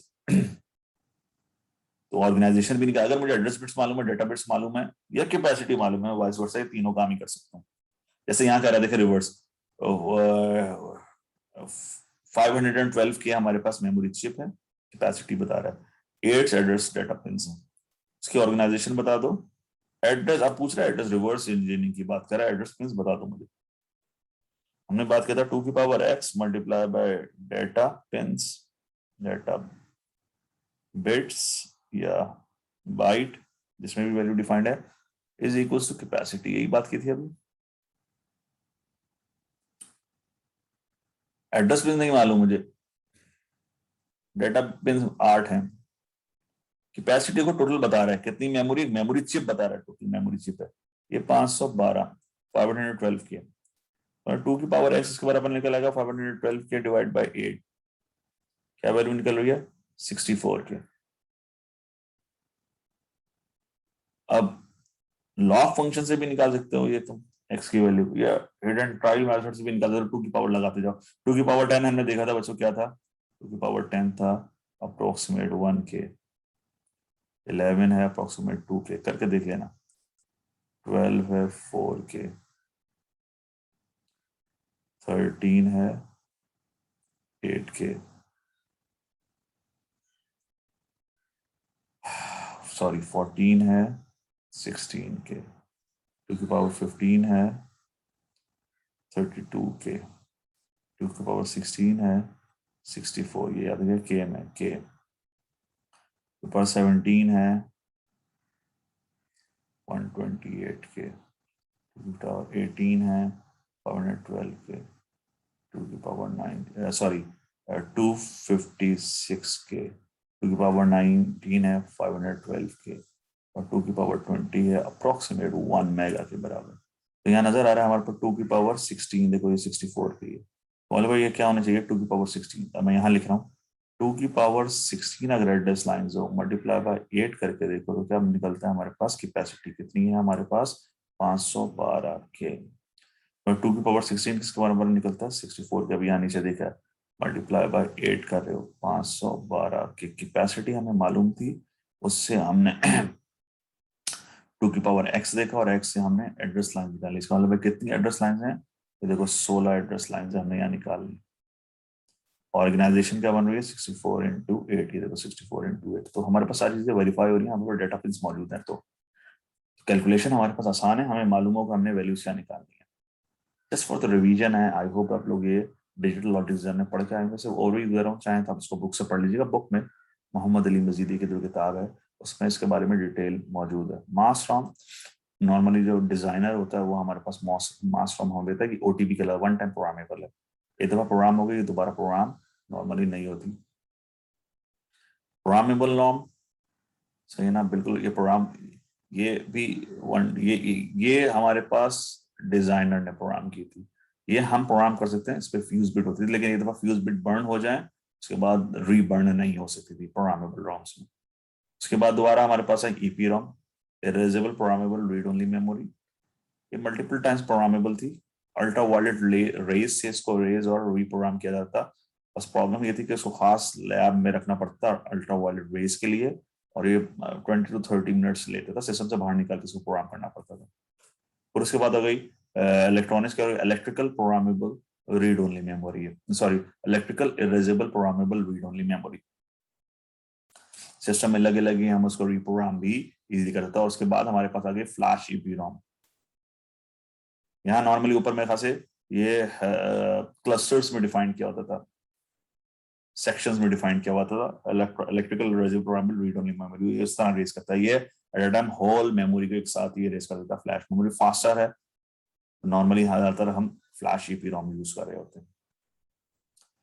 इसी तरह स्टैटिक रैम्स हैं, स्टैटिक रैम आई थी, डायनामिक रैम आई थी, non volatile RAM, non volatile RAM actually static RAM ही है, इसमें बस 3 चीजें शामिल हो जाती है, दिस इज स्टैटिक रैम ही है बच्चों ये भी, और इसमें चीजें शामिल हो जाती है कि इसमें एक कंट्रोल सर्किटरी मौजूद होती है और बैटरी मौजूद होती है, लिथियम बैटरी, इसके थ्रू हम पावर ऑफ भी हो जाए तो भी हमारे पास बैकअप बैटरी मौजूद होती है, स्विचिंग सर्किटरी मौजूद होती है, तो वो या तो एक्सटर्नल पावर से ले रहा हो या इंटरनल बैटरी से ले रहा हो। Non volatile actually static RAM है, स्टैटिक रैम हमारे पास नॉर्मली फ्लिप फ्लॉप से डिजाइन था, और फ्लिप फ्लॉप ट्रांजिस्टर से था, तो हमारे पास 4 से 6 ट्रांजिस्टर बन के एक मेमोरी सेल बनता था स्टैटिक। प्रॉब्लम ये थी कि वक्त कि तुम्हारे पास जो है ना वो पावर कंजम्पशन बढ़ जाती थी, क्योंकि 4 से 6 ट्रांजिस्टर्स यूज हो रहे होते थे किसी भी एक मेमोरी सेल को तो वो डाटा होल्ड करने के लिए। उसी वजह हमारे पास जरा चीपर मौजूद है dynamic RAM. Dynamic RAM normally हम कैपेसिटर से डिजाइन कर रहे थे, लेकिन प्रॉब्लम थी कैपेसिटर्स में कुछ अर्से बाद इसका सिग्नल जो है वो डिके हो जाता है, तो मुझे हर थोड़ी देर बाद एक रिफ्रेशिंग साइकिल देने की जरूरत पेश आती है डायनामिक रैम। और नॉन वॉलेटाइल तो बता दिया, एक्चुअली हमारे पास स्टैटिक रैम है, सिवाय इसके इसमें एक स्विचिंग सर्किटरी है, कंट्रोल सर्किटरी है। तो स्विचिंग जो स्विच कर देता है कि अगर पावर सप्लाई ऑफ हो गई तो बैटरी और लिथियम बैटरी हमारे पास होती है। काइंडली इसकी डिटेल सेमीकंडक्टर मेमोरीज की ये मजीदी किताब में मौजूद है, काइंडली वो जरा सा आप लोग पढ़ लीजिएगा जस्ट फॉर द इंफॉर्मेशन। अब आ जाते हैं मेमोरी एड्रेस डिकोडिंग पर। अभी हमने बात की थी जिस तरह सीपीयू मेमोरी को मेमोरी डिवाइस को कनेक्ट भी कर रहा था, मेमोरी डिवाइस को इनेबल भी करा रहा था, और अभी हमने ये बात की थी कि मेमोरी डिवाइस की इंटरनल लोकेशंस, तो भाई किस लोकेशन से डाटा लेके आओ, वो भी हम उन्हीं एड्रेस बिट से कर रहे होंगे। तो यहाँ देखें डिकोडर की बहुत ही अच्छी एग्जांपल समझाने की कोशिश कर रहा है और बताने की कोशिश कर रहा है किस तरह हम मेमोरीज को इनके साथ इंटरफेस भी कर लेते हैं, और मेमोरी सिर्फ इंटरफेस नहीं हो जाती, इंटरनल लोकेशंस पे भी हम इन्हीं एड्रेस लाइन से ही डिफाइन कर रहे हैं। यानी सीपीयू जब एड्रेस जनरेट कर रहा होगा तो मेमोरी डिवाइस को इनेबल भी करा रहा होगा, और मेमोरी डिवाइस की जो इंटरनल लोकेशन है उसकी वैल्यू भी इसी एड्रेस लाइन से डिफाइन हो रही होंगी। हमारे पास यहाँ पर 3 तरीके हैं मेमोरी ब्लॉक को सिलेक्ट करने के लिए। सिंपल लॉजिक गेट्स हैं, 74LS138 है, एड्रेस डिकोडर आईसी कहलाती है, और हम programmable logic such as CPLD या एफपीजी के थ्रू भी डिवाइस को कनेक्ट कर सकते हैं। फिलहाल हम इसकी बात नहीं कर रहे हैं, एफपीजी बेस्ड सिस्टम डिजाइन मेरे ख्याल से भी आप लोगों ने पढ़ना है, नहीं पढ़े हैं, लेकिन आप लोग ये बेसिक लॉजिक गेट्स और 74LS138 की बात करेंगे। आईसी से आप देख के आ चुके हैं, डिकोडर सर्किटरी थोड़ी सी हमने बात कर ली है, तो यहाँ देखते हैं किस तरह काम करें। अज्यूम करें सबसे पहला काम करें, sorry logic gates, simple logic gates. मेरे पास फॉर एग्जांपल ये देख रहे हैं डाटा बस है, ये D0 से D7 डाटा बस है। ये डाटा बस ये एक मेमोरी ब्लॉक है, दिस इज मेमोरी, और ये मेमोरी ब्लॉक डेफिनेटली किसी micro processor based system design के साथ कनेक्ट हो, या माइक्रो प्रोसेसर के साथ कनेक्ट हो, या माइक्रो कंट्रोलर के साथ कनेक्ट हो, वाइस वर्सा में माइक्रो प्रोसेसर और माइक्रो कंट्रोलर कह रहा हूं, फिलहाल वो इंटरचेंजेबल है। फिलहाल हम आगे बात करते हैं उसकी, इंटरचेंजेबल है। तो किसी micro processor micro controller based device से इसका मतलब पीछे कनेक्टेड है, और वही उसकी डाटा बस से कनेक्टेड होगा। माइक्रो प्रोसेसर के एड्रेस लाइंस इस मेमोरी के एड्रेस लाइन से कनेक्टेड होंगे। अज्यूम कर लेते हैं, और होता भी ज्यादातर यही है बच्चों कि हमारे पास जो प्रोसेसर है उसकी एड्रेस लाइन जो है मेमोरी के एड्रेस लाइन से ज्यादा है। माइक्रो प्रोसेसर के पास इस वक्त जो है वो हमारे पास 16 एड्रेस यानी 16 एड्रेस लाइंस हैं, और मेमोरी के पास जो थी इस वक्त फिलहाल थी 12, A0 से A11।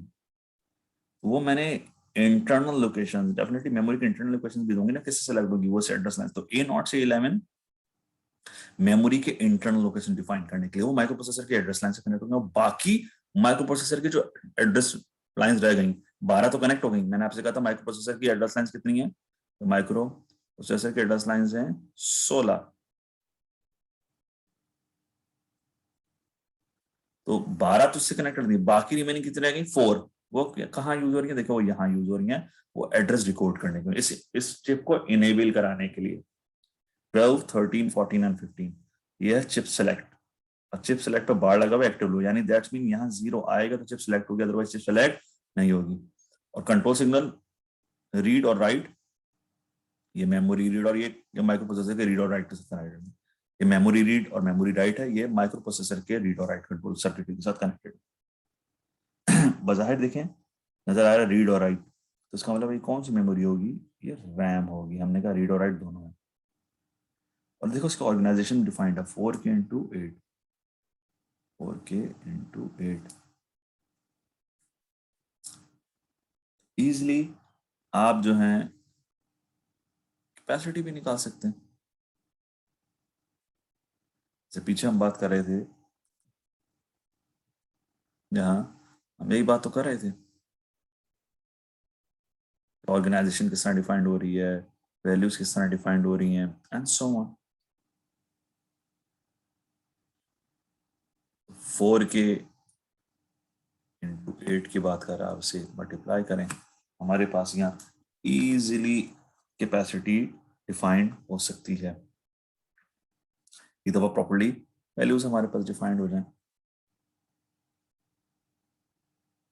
इसका मतलब है 8 मल्टीप्लाई बाय 32 तो 8 मल्टीप्लाई बाय 4 हमारे बन रहा है 32 किलो बिट्स, क्योंकि 8 बिट्स मिली हुई है। बाइट में भी डिफाइन कर सकते हैं। अगर मैं इसको कहूँ 1 बाइट है तो एक ही बात है ना, कितनी बन जाएगी 4 किलो बाइट। बिट्स में डिफाइन कर लें, बाइट्स में डिफाइन कर लें, इट्स अप टू अस।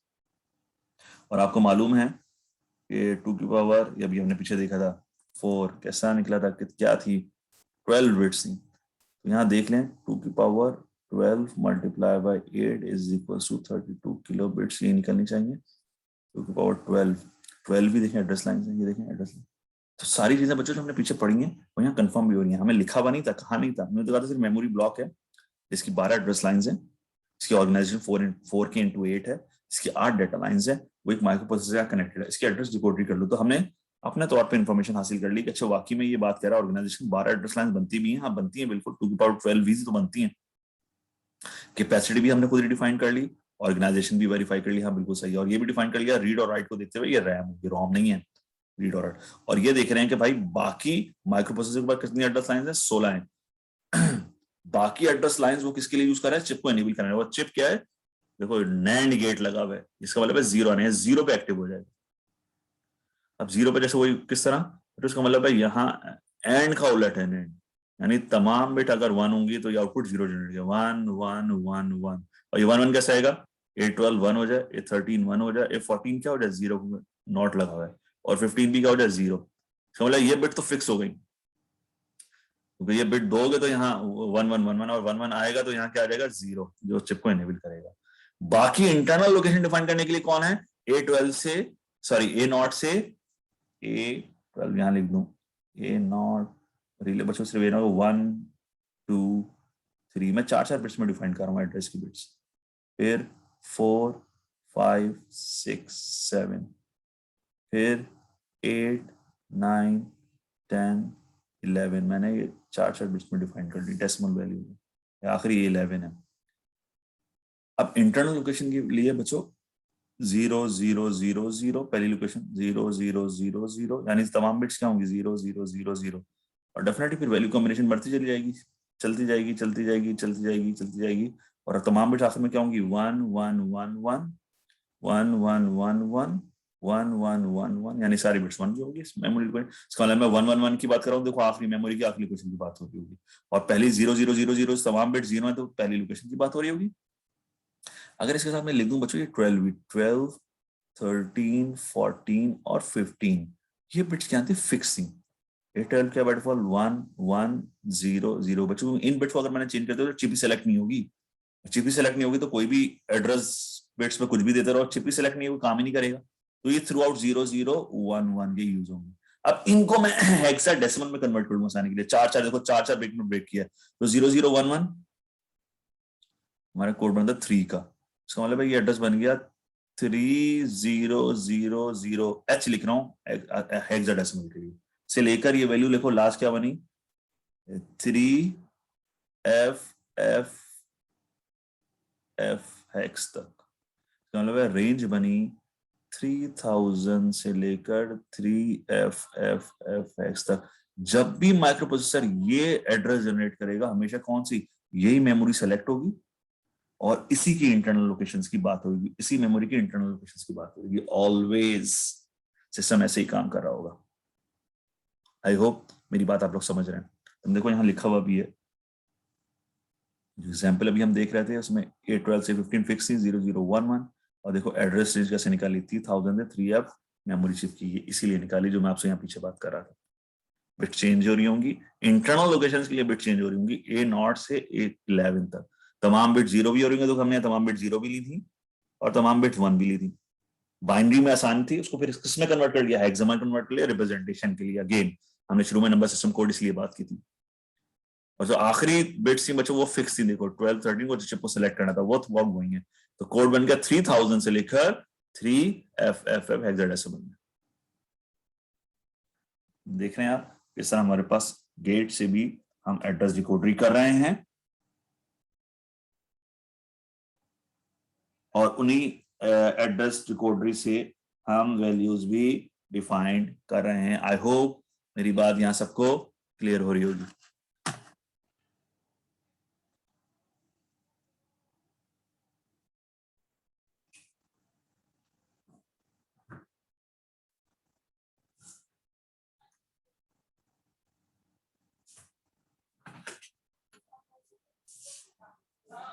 भाई जरा मैं लेक्चर बना रहा हूँ, बहुत जोर जोर से बोल रहा हूँ, मेरी आप लोग की आवाज़ें बहुत अंदर तक आ रही है। आराम से आज लोग चला गया।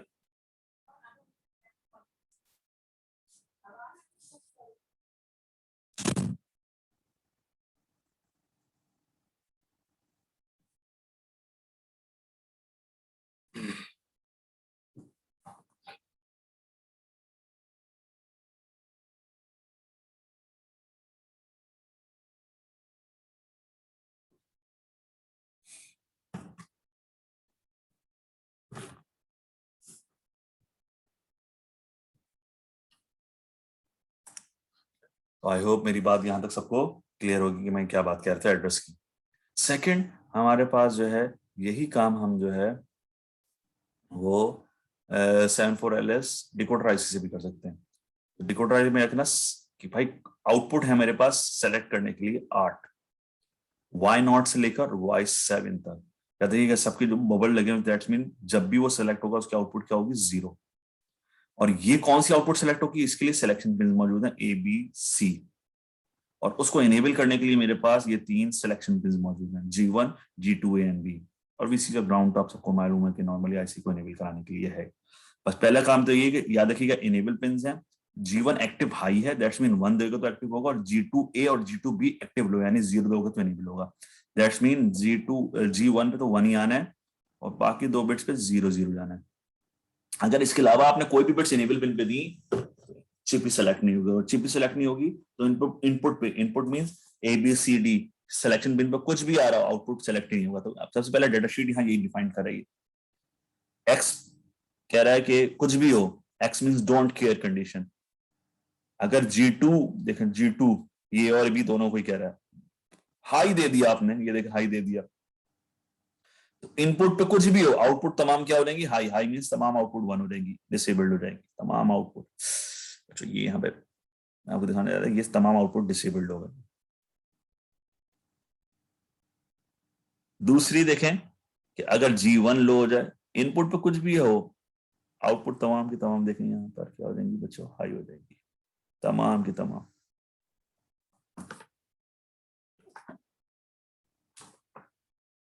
तो हमारे लिए बड़ा इंपॉर्टेंट है कि हम जब भी कुछ सिलेक्शन कर रहे हो तो बड़ा ध्यान से हम वैल्यूज देखते हुए इसको सिलेक्ट कर रहे हो।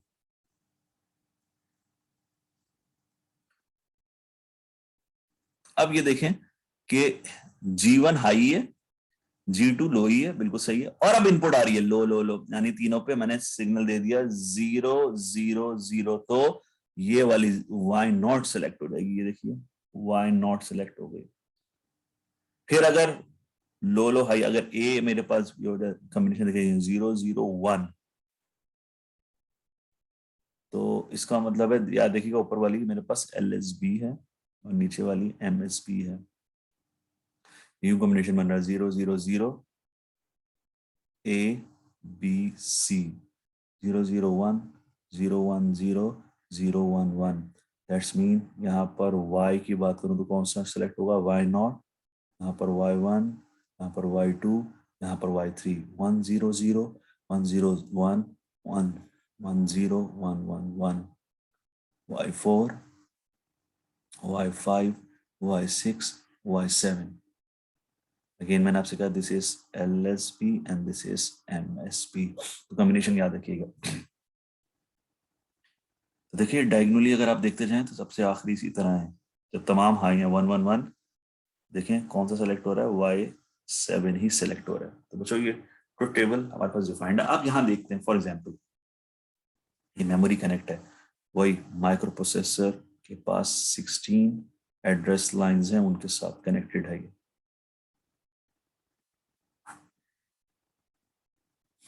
मेमोरी वही है 4K/4, सिवाय इसके कि इसमें हमारे पास मेमोरी रीड का सिग्नल है, मेमोरी राइट नहीं है।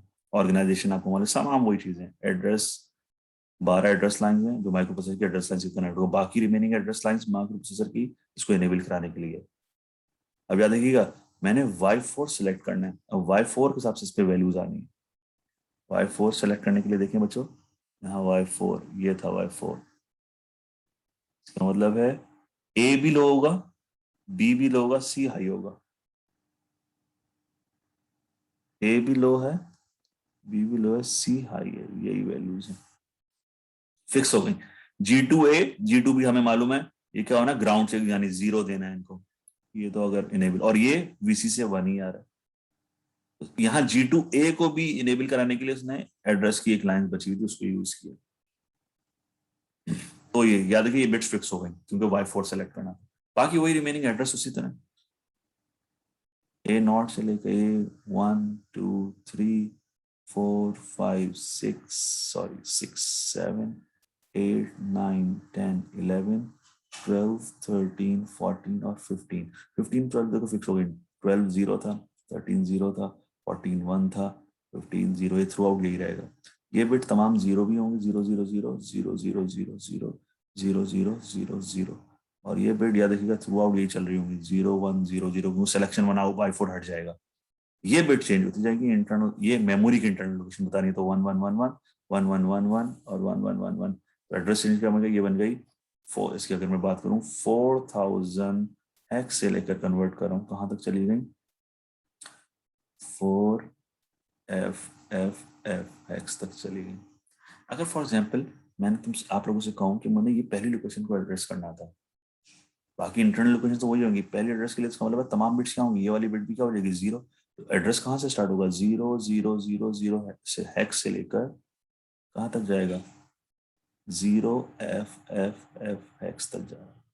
Same goes to Y1 Y2 Y3 Y4 निकाल चुके हैं, Y5 Y6। इसका मतलब है बच्चों सिर्फ मेरा काम यहाँ आसान हो रहा है, वहां पीछे एड्रेस डिकोडर में अगर मैंने कोई और मेमोरी इंटरफेस करनी है माइक्रो प्रोसेसर के साथ पैरेलल कनेक्ट कर दूं, तो मुझे हर एक के लिए अलग एंड या नैंड गेट का सर्किटरी डिजाइन करनी पड़ेगी। यहाँ मेरे पास ऑलरेडी 8 आउटपुट मौजूद हैं, सिर्फ मेमोरी इंटरफेस करने। तो इसका मतलब मैं डेफिनेटली एट अ टाइम एक ही मेमोरी इंटरफेस हो रही होगी, हर एक का यूनिक एड्रेस होगा, लेकिन मैं 8 मेमोरी डिवाइस इनके साथ कनेक्ट कर सकता हूँ पैरेलल में। यानी मैं एक डिवाइस ये कनेक्ट कर दूं, उसके साथ एक और डिवाइस कनेक्ट कर दूं, और उसका चिप सेलेक्ट किसी का दे दूं, किसी का Y0 के साथ, किसी का Y1 के साथ, किसी का, सब में 8 पैरेलल डिवाइसेस कनेक्ट होती हैं, एक वक्त में एक ही कोई डिवाइस नहीं होगी, लेकिन काम आसान हो जाएगा।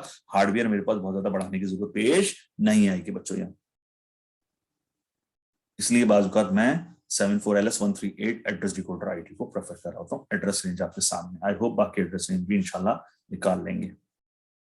अगर मैं एक और निकाल के दिखाऊं आपको, इसकी एड्रेस रेंज क्या होगी, देखिएगा ये 0 से ये होगा 0 0 0, ये हमारे पास 1 होगा, यानी 12 0 0 0 1, तो ये बन जाएगा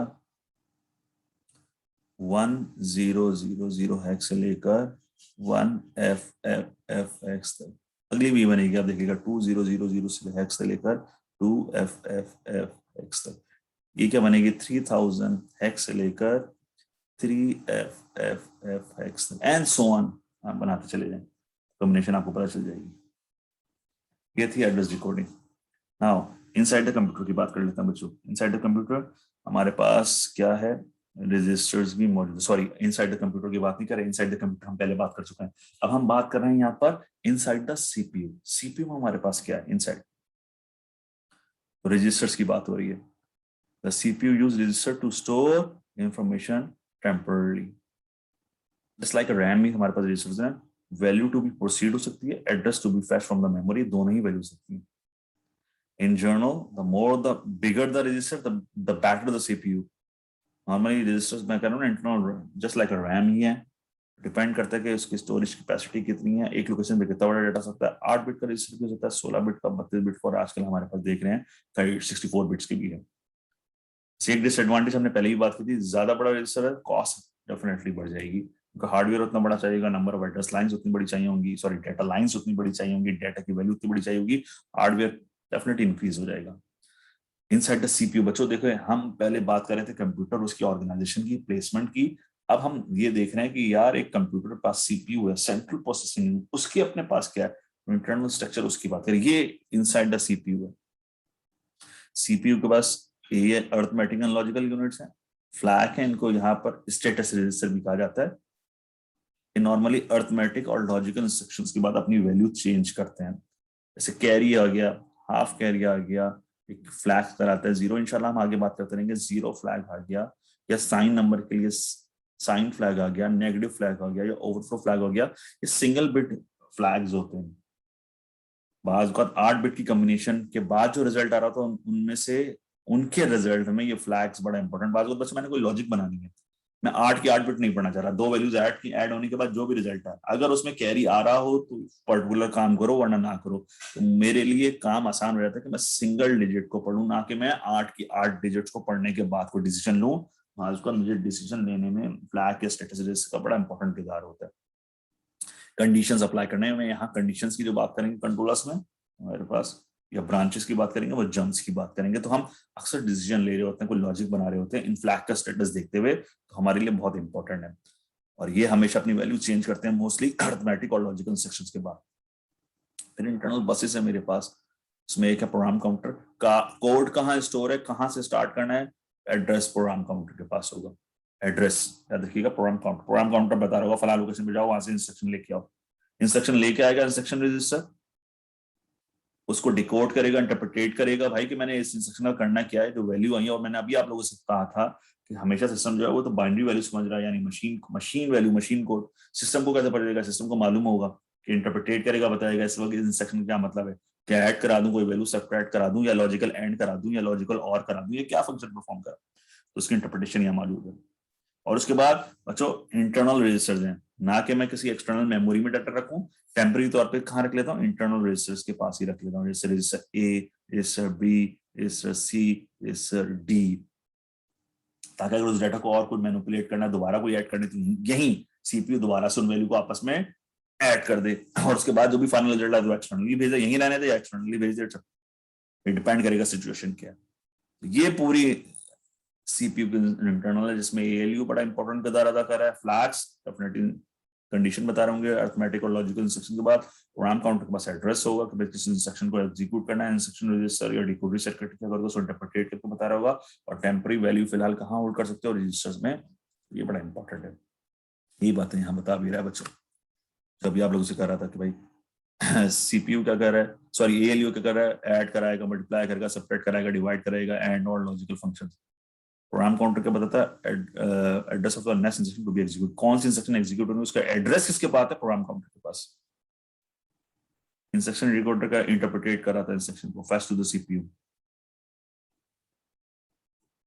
फॉर एग्जांपल बच्चों, सिस्टम समझने की कोशिश कर रहा है, अगर हमारे पास वैल्यू आती है, सिस्टम इंटरप्रेट कैसे कर रहा है। डेफिनेटली मैंने तुमसे कहा सिस्टम हमारे पास बाइनरी वैल्यू समझ रहा होगा, जीरो और वंस की वैल्यू आ रही होगी सिस्टम के पास, सिस्टम की इंटरप्रिटेशन कैसी हो रही होगी, सिस्टम क्या समझ रहा होगा कि इन वैल्यूज का क्या मतलब है, और इन वैल्यूज को कैसे प्लेस कर रहा होगा, वो यहाँ थोड़ा सा सिखाने की और समझाने की कोशिश कर रहा है। फॉर एग्जाम्पल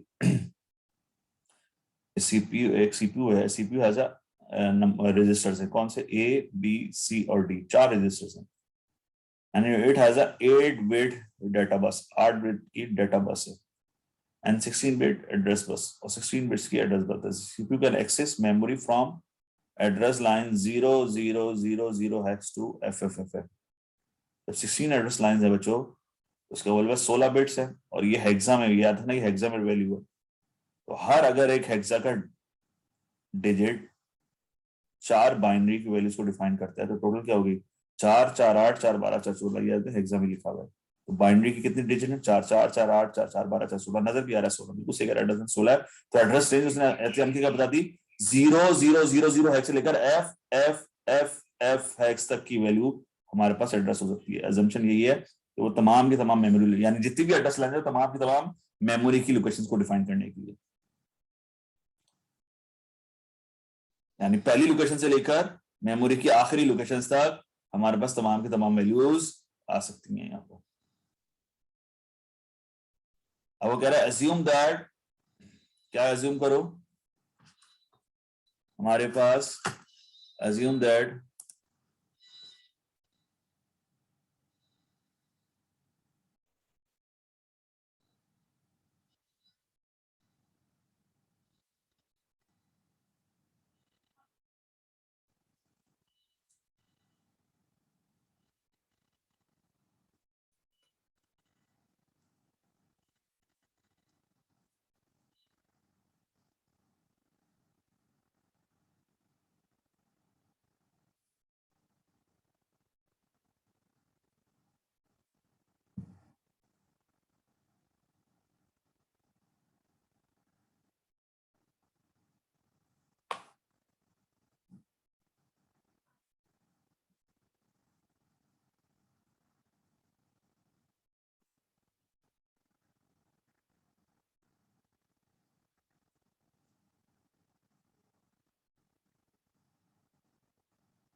तो इसलिए इसने ये बता दिया कि एड्रेस लाइंस नजर आ रही हैं बच्चों। यहाँ पर क्या नजर आ रही थी हमारे पास 16 बिट्स की एड्रेस की एड्रेस लाइंस, ठीक है। और हमारे पास जो सीपीयू था वो उसके पास 4 registers, just for the information. अब क्या कह रहा है, assume that the code for the CPU to move value to the register is, एक कोड है, इस कोड का B0 हेक्साडेसिमल, यानी इस कोड का क्या मतलब है कि वैल्यू मूव करा दो, कहां मूव करा दो, move value to register A. Code है ये B0 हेक्साडेसिमल नंबर, और 04 एक और हेक्साडेसिमल नंबर है, इसका क्या मतलब है, ऐड करा दो वैल्यू, कहां वैल्यू ऐड करा दो, टू रजिस्टर ए। ये एक्शन, अब एक्शन क्या परफॉर्म कराना बच्चों, ये कोड्स का मतलब है एक्शन परफॉर्म कराना है तुमने। क्या कह रहा है यहाँ पर, the action to be perform by the CPU क्या है, is to put 21 hex into the register A. एक वैल्यू पुट करो 21 हैक्स रजिस्टर ए में, then add to register A value 42 and 21। पहले रजिस्टर ए में वैल्यू 21 हैक्स पुट करो, उसके बाद इस वैल्यू को ऐड करा दो, है ना, रजिस्टर ए में जो भी वैल्यू है ऐड करा दो किसके साथ, पहले 42 के साथ, उसके बाद जो भी रिजल्ट आए उसको फिर किसके साथ ऐड करा दो, 12 हैक्स के साथ। देखो सिस्टम कैसे, हम ये देखने की कोशिश कर सिस्टम इंटरप्रेट कैसे कर रहा है। एक्चुअली अभी हमारे पास बेसिक कॉन्सेप्ट नहीं है प्रोग्रामिंग का भी, अभी हमने कोई इंस्ट्रक्शन भी नहीं देखी, इंस्ट्रक्शन सेट भी नहीं देखा, इंस्ट्रक्शन की एग्जीक्यूशन भी नहीं देखी, लेकिन ये समझने की कोशिश कर रहे हैं फिलहाल कि सिस्टम कैसे इंटरप्रेट कर सकता है, कैसे इंटरप्रेट कर रहा होगा अगर उसके पास कोई वैल्यूज आती हैं तो। एक्शन की बात हो रहे थे, अभी हम बात कर रहे थे मूव वैल्यू टू, पहला काम क्या था, मूव वैल्यू करना 21 कहा, रजिस्टर ए में। दूसरा काम क्या करना था हमने, वैल्यू ऐड करनी थी 42 रजिस्टर ए के साथ, और तीसरा काम करना था उसी में क्या वैल्यू ऐड करनी थी, 12 रजिस्टर ए में। तो ये जो कोड है ना पहला, तो देखो B0, इसका क्या मतलब था, वैल्यू मूव करा दो कहां, रजिस्टर में। कौन सी वैल्यू, अगली वैल्यू डिफाइन करके 21 हैक्स मूव करा दो रजिस्टर ए में। उसके बाद क्या करेगा 04, इसका क्या मतलब था, वैल्यू ऐड करा दो, इंटरप्रेट कर रहा है बच्चों कोड को, ऐड करा दो कहां, रजिस्टर ए में। रजिस्टर में ऑलरेडी क्या वैल्यू मूव है, 21 है, उसको किसके साथ, नहीं नेक्स्ट कौन सी वैल्यू ऐड कर, देखो आगे डेटा दे रहा है 42 के साथ ऐड करा दो। और तीसरा क्या था, फिर दोबारा ऐड करा दो रजिस्टर ए में जो भी रिजल्ट है, तो फिर 04 कोड लिखा है, फिर क्या कहेगा, ऐड करा दो रजिस्टर ए में वैल्यू, कौन सी वैल्यू ऐड करा, जो भी रिजल्ट फाइनल है, जो भी फाइनल है, याद रखना 2 पर वैल्यू ऐड होने के बाद जो भी रिजल्ट फाइनल है उसमें क्या वैल्यू ऐड करा दो, 12x। ये एक्चुअली तुमने परफॉर्म कराना है। ये देखो बच्चों कि ये जो है ना, ये मेमोरी के, ये देखा तो मैं सॉरी ये मेमोरी का ब्लॉक बनाऊं ना, ये मेमोरी का ब्लॉक बनाने की कोशिश कर रहा हूं, ये मेमोरी के ब्लॉक बनाया है मैंने।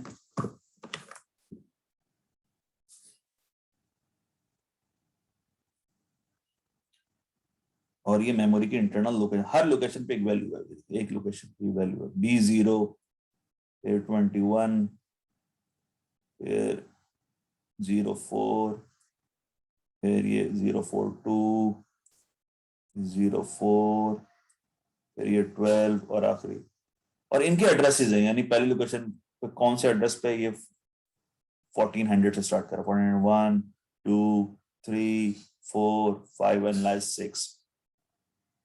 ये देखिए लिखा हुआ है, दिस इज मेमोरी एड्रेस, ये मेमोरी एड्रेसेस है, और ये उसे कंटेंट, यानी मेमोरी के फना एड्रेस पे क्या कंटेंट या क्या वैल्यू पड़ी हुई है, हम अज्यूम कर लो। और हमने भी देखो यहाँ ये अज्यूम किया हुआ था कि एक मेमोरी लोकेशन में कितना बड़ा डेटा आ सकता है, 8 बिट का। तो देखो B0 हेक्साडेसिमल नंबर है, और एक हेक्साडेसिमल नंबर कितने बिट्स को डिफाइन करता है, 4। तो ये कितनी 8 बिट्स, पहली लोकेशन पे 8 बिट का डेटा पड़ा है, फिर दूसरी लोकेशन पे भी 8 बिट का, फिर तीसरी लोकेशन पे भी 8 बिट का, चौथी लोकेशन पे 8 बिट का, पांचवी लोकेशन पे भी 8, and so on, her location पे 8 बिट का डेटा पड़ा हुआ।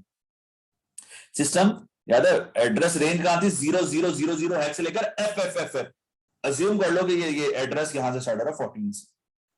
तो पहली लोकेशन का जब डेटा उठाएगा वहां क्या पड़ा हुआ, B0 को सीपीयू लेगा, सीपीयू पे पड़ेगा, उसका इंस्ट्रक्शन डिकोडर सर्किटरी, ज्यादा हम बात कर रहे थे, इंस्ट्रक्शन डिकोडर सर्किटरी मौजूद है, वो डिकोड करने के बाद क्या करें, मूव कर दो डेटा, कहां मूव कर दो, रजिस्टर में कौन सा डेटा, जो भी नेक्स्ट लोकेशन पे वैल्यू पड़ी हुई है, नेक्स्ट लोकेशन क्या होती है 1401, क्या वैल्यू पड़ी हुई है यहाँ पर बच्चों, ये देखो 21x, ये कहां मूव कर देगा, रजिस्टर ए में मूव कर देगा। फिर 1402 लोकेशन पे जाएगा, वहां से वैल्यू उठाएगा, पड़ेगा 04 का क्या मतलब है, देखो रजिस्टर ए के साथ ऐड कर दो वैल्यू, रजिस्टर में ऑलरेडी 41 मूव करा, सॉरी 21 मूव करा चुके हो, 21x, ये फिर ऐड करेगा वैल्यू, कौन सी वैल्यू ऐड करेगा, नेक्स्ट लोकेशन में 1493 पे क्या वैल्यू पड़ी हुई है 42x, ये फिर ऐड कर देगा 21 के साथ। और याद रखना जहां ऐड करता है फाइनल वैल्यू वहीं से, यानी रजिस्टर ए में ही ऐड करेगा और रजिस्टर ए में वैल्यू सेव कर देगा, तो दोनों वैल्यू ऐड होने के बाद रिजल्ट सेव हो गया फाइनल रजिस्टर ए में। फिर 1404 लोकेशन पे जाएगा, फिर वैल्यू पड़ेगा 04 पे, फिर क्या कोड के मतलब थे, फिर ऐड कर दो रजिस्टर ए में वैल्यू, कौन सी ऐड कर दो, जो भी नेक्स्ट लोकेशन है, नेक्स्ट लोकेशन पे जाएगा 1405, क्या वैल्यू है 12x, इस वैल्यू को उठाएगा फिर ऐड कर देगा। या देखो हर मेमोरी लोकेशन पे जा रहा है, वहां से वैल्यू ले रहा है, इंटरप्रेट कर रहा है, इंटरप्रेट करने के बाद नेक्स्ट लोकेशन पे जा रहा है, फिर नेक्स्ट लोकेशन में जो है उसके हिसाब से वैल्यू मूव कर रहा है या ऐड कर रहा है। B0 का मतलब तो वैल्यू मूव कर दो, कौन सी वैल्यू, जो भी नेक्स्ट लोकेशन में 1401 पे क्या नेक्स्ट वैल्यू थी 21, इसको रजिस्टर ए में मूव कर दिया। फिर 1402 पे आया 04, इसको इंटरप्रेट किया सीपीयू ने, इसकी इंटरप्रिटेशन क्या की उसने कि भाई रजिस्टर ए के साथ वैल्यू ऐड कर दो, रजिस्टर में तो ऑलरेडी वैल्यू है, फिर कौन सी नई वैल्यू ऐड कर दूं, कह रहा है जो भी नेक्स्ट लोकेशन पे नेक्स्ट 1403 पे क्या वैल्यू थी 42, ये ऐड कर देगा, ऐड करने के बाद रजिस्टर ए में वैल्यू सेव कराएगा, बाय डिफॉल्ट यही करता है। फिर नेक्स्ट लोकेशन पे जाएगा, फिर 04 कोड है 1404 पे, 1404 पे 04 फिर वो कहेगा ऐड कर दो रजिस्टर ए के साथ, रजिस्टर ए में तो दो वैल्यू ऐड होने के बाद रिजल्ट सेव है, उनमें नई वैल्यू ऐड कर देगा, कौन सी 1405 पे जो वैल्यू पड़ी है, क्या पड़ी है 12, फिर ऐड कर देगा, फाइनल रिजल्ट कहां सेव करेगा, रजिस्टर ए में सेव कर देगा। और 1406 पे क्या है F4, यानी कोड होल्ड कर दो, आपको फर्दर कोई काम नहीं करना, ना करो तो कंपाइलर खुद ही रोक देता है, वरना ये लिख दो। तो सिस्टम इस तरह बच्चों मेमोरी से वैल्यू उठाता है, एड्रेस पे जाता है, वहां से कोड उठाता है, रीड करता है, फिर नेक्स्ट लोकेशन पे जाता है, फिर उसको एग्जीक्यूट करता है, फिर नेक्स्ट लोकेशन पे जाता है, फिर उस वैल्यू को पढ़ता है, उसको एग्जीक्यूट करता है, एंड सो ऑन। सिस्टम इस तरह मेमोरी से वैल्यू उठाएगा और उसको इंटरप्रेट करता रहेगा, रीड करता रहेगा। बच्चों यही जो मैं तुमको अभी समझा रहा था, यहां रिटन फॉर्म में भी डिफाइंड है। सबसे पहला टास्क क्या किया, प्रोग्राम काउंटर, प्रोग्राम काउंटर क्यों, प्रोग्राम काउंटर के पास ही तो बच्चों ये देखो, प्रोग्राम काउंटर के पास तो एड्रेस था, किस लोकेशन से वैल्यू उठानी है, वो मेमोरी की लोकेशन पे गया, क्या एड्रेस पे 1400 से, वहां से क्या उठाया फन सेक्शन, फन सेक्शन क्या थी B0, सीपीयू ने एड्रेस बस पे एड्रेस रखा, सेंड आउट किया, सर्किटरी ने लोकेशन फाइंड आउट की, सीपीयू ने रीड कर, मैं रीड करना है, इंडिकेट किया भाई जो भी उस लोकेशन पे डाटा पड़ा हुआ है रीड कर दो, उस लोकेशन पे क्या डाटा पड़ा होता बच्चों 1400 पर B0, उसने डाटा बस पे रखा, सिस्टम ने पढ़ लिया, सीपीयू ने B0 को डिकोड किया, डिकोड इंस्ट्रक्शन क्या था उसका मतलब, वैल्यू मूव करा दो, कहां मूव करा दो, रजिस्टर ए में, कौन सी वैल्यू मूव करा दूं, जो भी नेक्स्ट लोकेशन पे वैल्यू, नेक्स्ट लोकेशन पे क्या वैल्यू थी मेरे बच्चों, देखो 1401 पे क्या वैल्यू थी 21x, अभी देखो 21x कहां मूव करा दिया उसने, रजिस्टर ए में। फिर उसके बाद नेक्स्ट प्रोग्राम काउंटर ने अपने आपको इंक्रीमेंट किया, फिर नेक्स्ट फिर 1402 पे आ गया, तो 1402 पे आ गया, ये रहा 1402, उस पर 04 पड़ेगा, 04 पड़ेगा 04 का क्या मतलब था कि ऐड करा दो, क्या वैल्यू ऐड करा दो, रजिस्टर ए के साथ जो भी नेक्स्ट लोकेशन में पड़ी हुई है, क्या नेक्स्ट लोकेशन में 42, तुम देखो यहाँ सॉरी ये 42x ऐड करा देगा जो भी रजिस्टर में मौजूद है, फिर नेक्स्ट लोकेशन पे जाएगा, फिर वैल्यू ऐड करेगा, फिर वैल्यू का 446 पे आ जाएगा, जहां था प्रोग्राम हॉल्ट। वही चीज बच्चों जो तुम लोगों को मैं वर्बली बता रहा था उस वीडियो लेक्चर में डिफाइन किया, वही यहाँ पे काम कर रहा होगा। सिस्टम इसी तरह हर एक लोकेशन पे जा रहा होगा, वैल्यू को उठा रहा होगा, वैल्यू को इंटरप्रेट कर रहा होगा, उसको एग्जीक्यूट कर रहा होगा। आई होप ये समझ में आ रहा होगा किस तरह सिंपल हमारे पास सिस्टम सीपीयू काम करता है। एंड लास्ट हमारे पास हार्वर्ड और जॉन वॉन न्यूमैन आर्किटेक्चर, पुराने सिस्टम थे बच्चों, John von Neumann architecture use करते थे। सीपीयू था, सीपीयू के पास एड्रेस लाइंस हैं, 20 एड्रेस लाइंस नजर आ रही हैं, जो A0 से A19, और 8 डाटा लाइंस नजर आ रही हैं D0 से D7। हमारे पास दो मेमोरीज हैं बच्चों यहाँ पर, एक है कोड मेमोरी जहां एक्चुअली तुम्हारे इंस्ट्रक्शन और कोड सेव होंगे, और दूसरा है डाटा मेमोरी जहां तुम्हारे पास डाटा तुम टेम्परेरी तौर पर प्लेस कर रहे होगे या मैनिपुलेट करोगे, परमानेंट भी हो जाता है, टेम्परेरी भी होता है, EPROM भी हो सकता है बच्चों, और कोई रैम भी हो सकता है। कोड मेमोरी ज्यादा हमारे पास क्या होती है, रॉम्स ही होती है, जहाँ प्रोग्राम देवा कोड होता है, प्रोग्रामेबल रॉम्स होती है एक्चुअली। अब सीपीयू ने कोड पढ़ना है तो एड्रेस जनरेट करेगा, डेफिनेटली वो एड्रेस इसको भी मिल रहा होगा, इसको भी मिल रहा होगा। एड्रेस रिकॉर्ड भी सर्किटरी होगी बच्चों जो इनेबल करा रही होगी, बता रही होगी कि भाई इसको कोड मेमोरी एक्टिव हो या एक वक्त में एक ही मेमोरी एक्टिव हो सकती है। और जो भी मेमोरी एक्टिव हो रही है वो अपना डाटा बस पे रख रहा होगा, सीपीयू रीड कर रहा होगा। कोड में जैसे इंस्ट्रक्शंस, जैसे अभी तुम दिखा था ना, इंस्ट्रक्शन सेव होंगी, ऐसे था, ऐसे करो B004, यानी कि मेमोरी के एड्रेसेस है। कोड मेमोरी में इसी तरह एड्रेस होता है, वो लोकेशन पे जाएगा, वहां से एड्रेस बताएगा, कोड मेमोरी अपना डाटा बस पे रखेगा, सीपीयू पढ़ेगा, उसको इंटरप्रेट करेगा, एग्जीक्यूट करेगा। वैल्यू अगर डाटा मेमोरी से लेके आ रही है तो लेके आएगा, अदरवाइज यहीं से एग्जीक्यूट कर देगा कोई वैल्यू। पर इसमें यह है कि अगर मैंने दोनों को एट अ टाइम एक्टिवेट करना है या एक्सेस करना है तो नहीं कर सकता, क्योंकि दोनों तुम्हारे पास क्या है, सेम एड्रेस है, सेम लाइंस पर। हार्वर्ड आर्किटेक्चर में इसके मुकाबले में क्या था बच्चों, उन्होंने डेटा लाइंस, सीपीयू ने data lines address 20 address lines है, A0 से A19, सॉरी एड्रेस लाइंस और डेटा लाइंस वही D0 से D7 8 है। लेकिन डेटा मेमोरी और कोड मेमोरी को क्या किया उसने, टोटली अलग है। अब मैं एट अ टाइम दोनों मेमोरी को एक्सेस कर सकता हूँ, ये ज्यादा फिजिबल और ज्यादा आसान है। दैट्स व्हाई मैं हार्वर्ड आर्किटेक्चर को फॉलो कर रहा था। हमारा जो हमारा माइक्रो कंट्रोलर है या माइक्रो प्रोसेसर होगा वो हार्वर्ड आर्किटेक्चर को फॉलो कर रहा है। तो ये बेसिक डिफरेंस है, हमको मालूम हो कि हार्वर्ड और जॉन वॉन न्यूमैन आर्किटेक्चर तुम्हारे पास क्या है, और हमारे पास जो माइक्रो कंट्रोलर है, हम एक्चुअली बात करेंगे ATmega32 की, तो वो हार्वर्ड आर्किटेक्चर को फॉलो कर रहा होगा। आई होप ये बात समझ में आ गई होगी। इंशाल्लाह फर्दर हम इसमें डिस्कशन करेंगे। Thank you so much.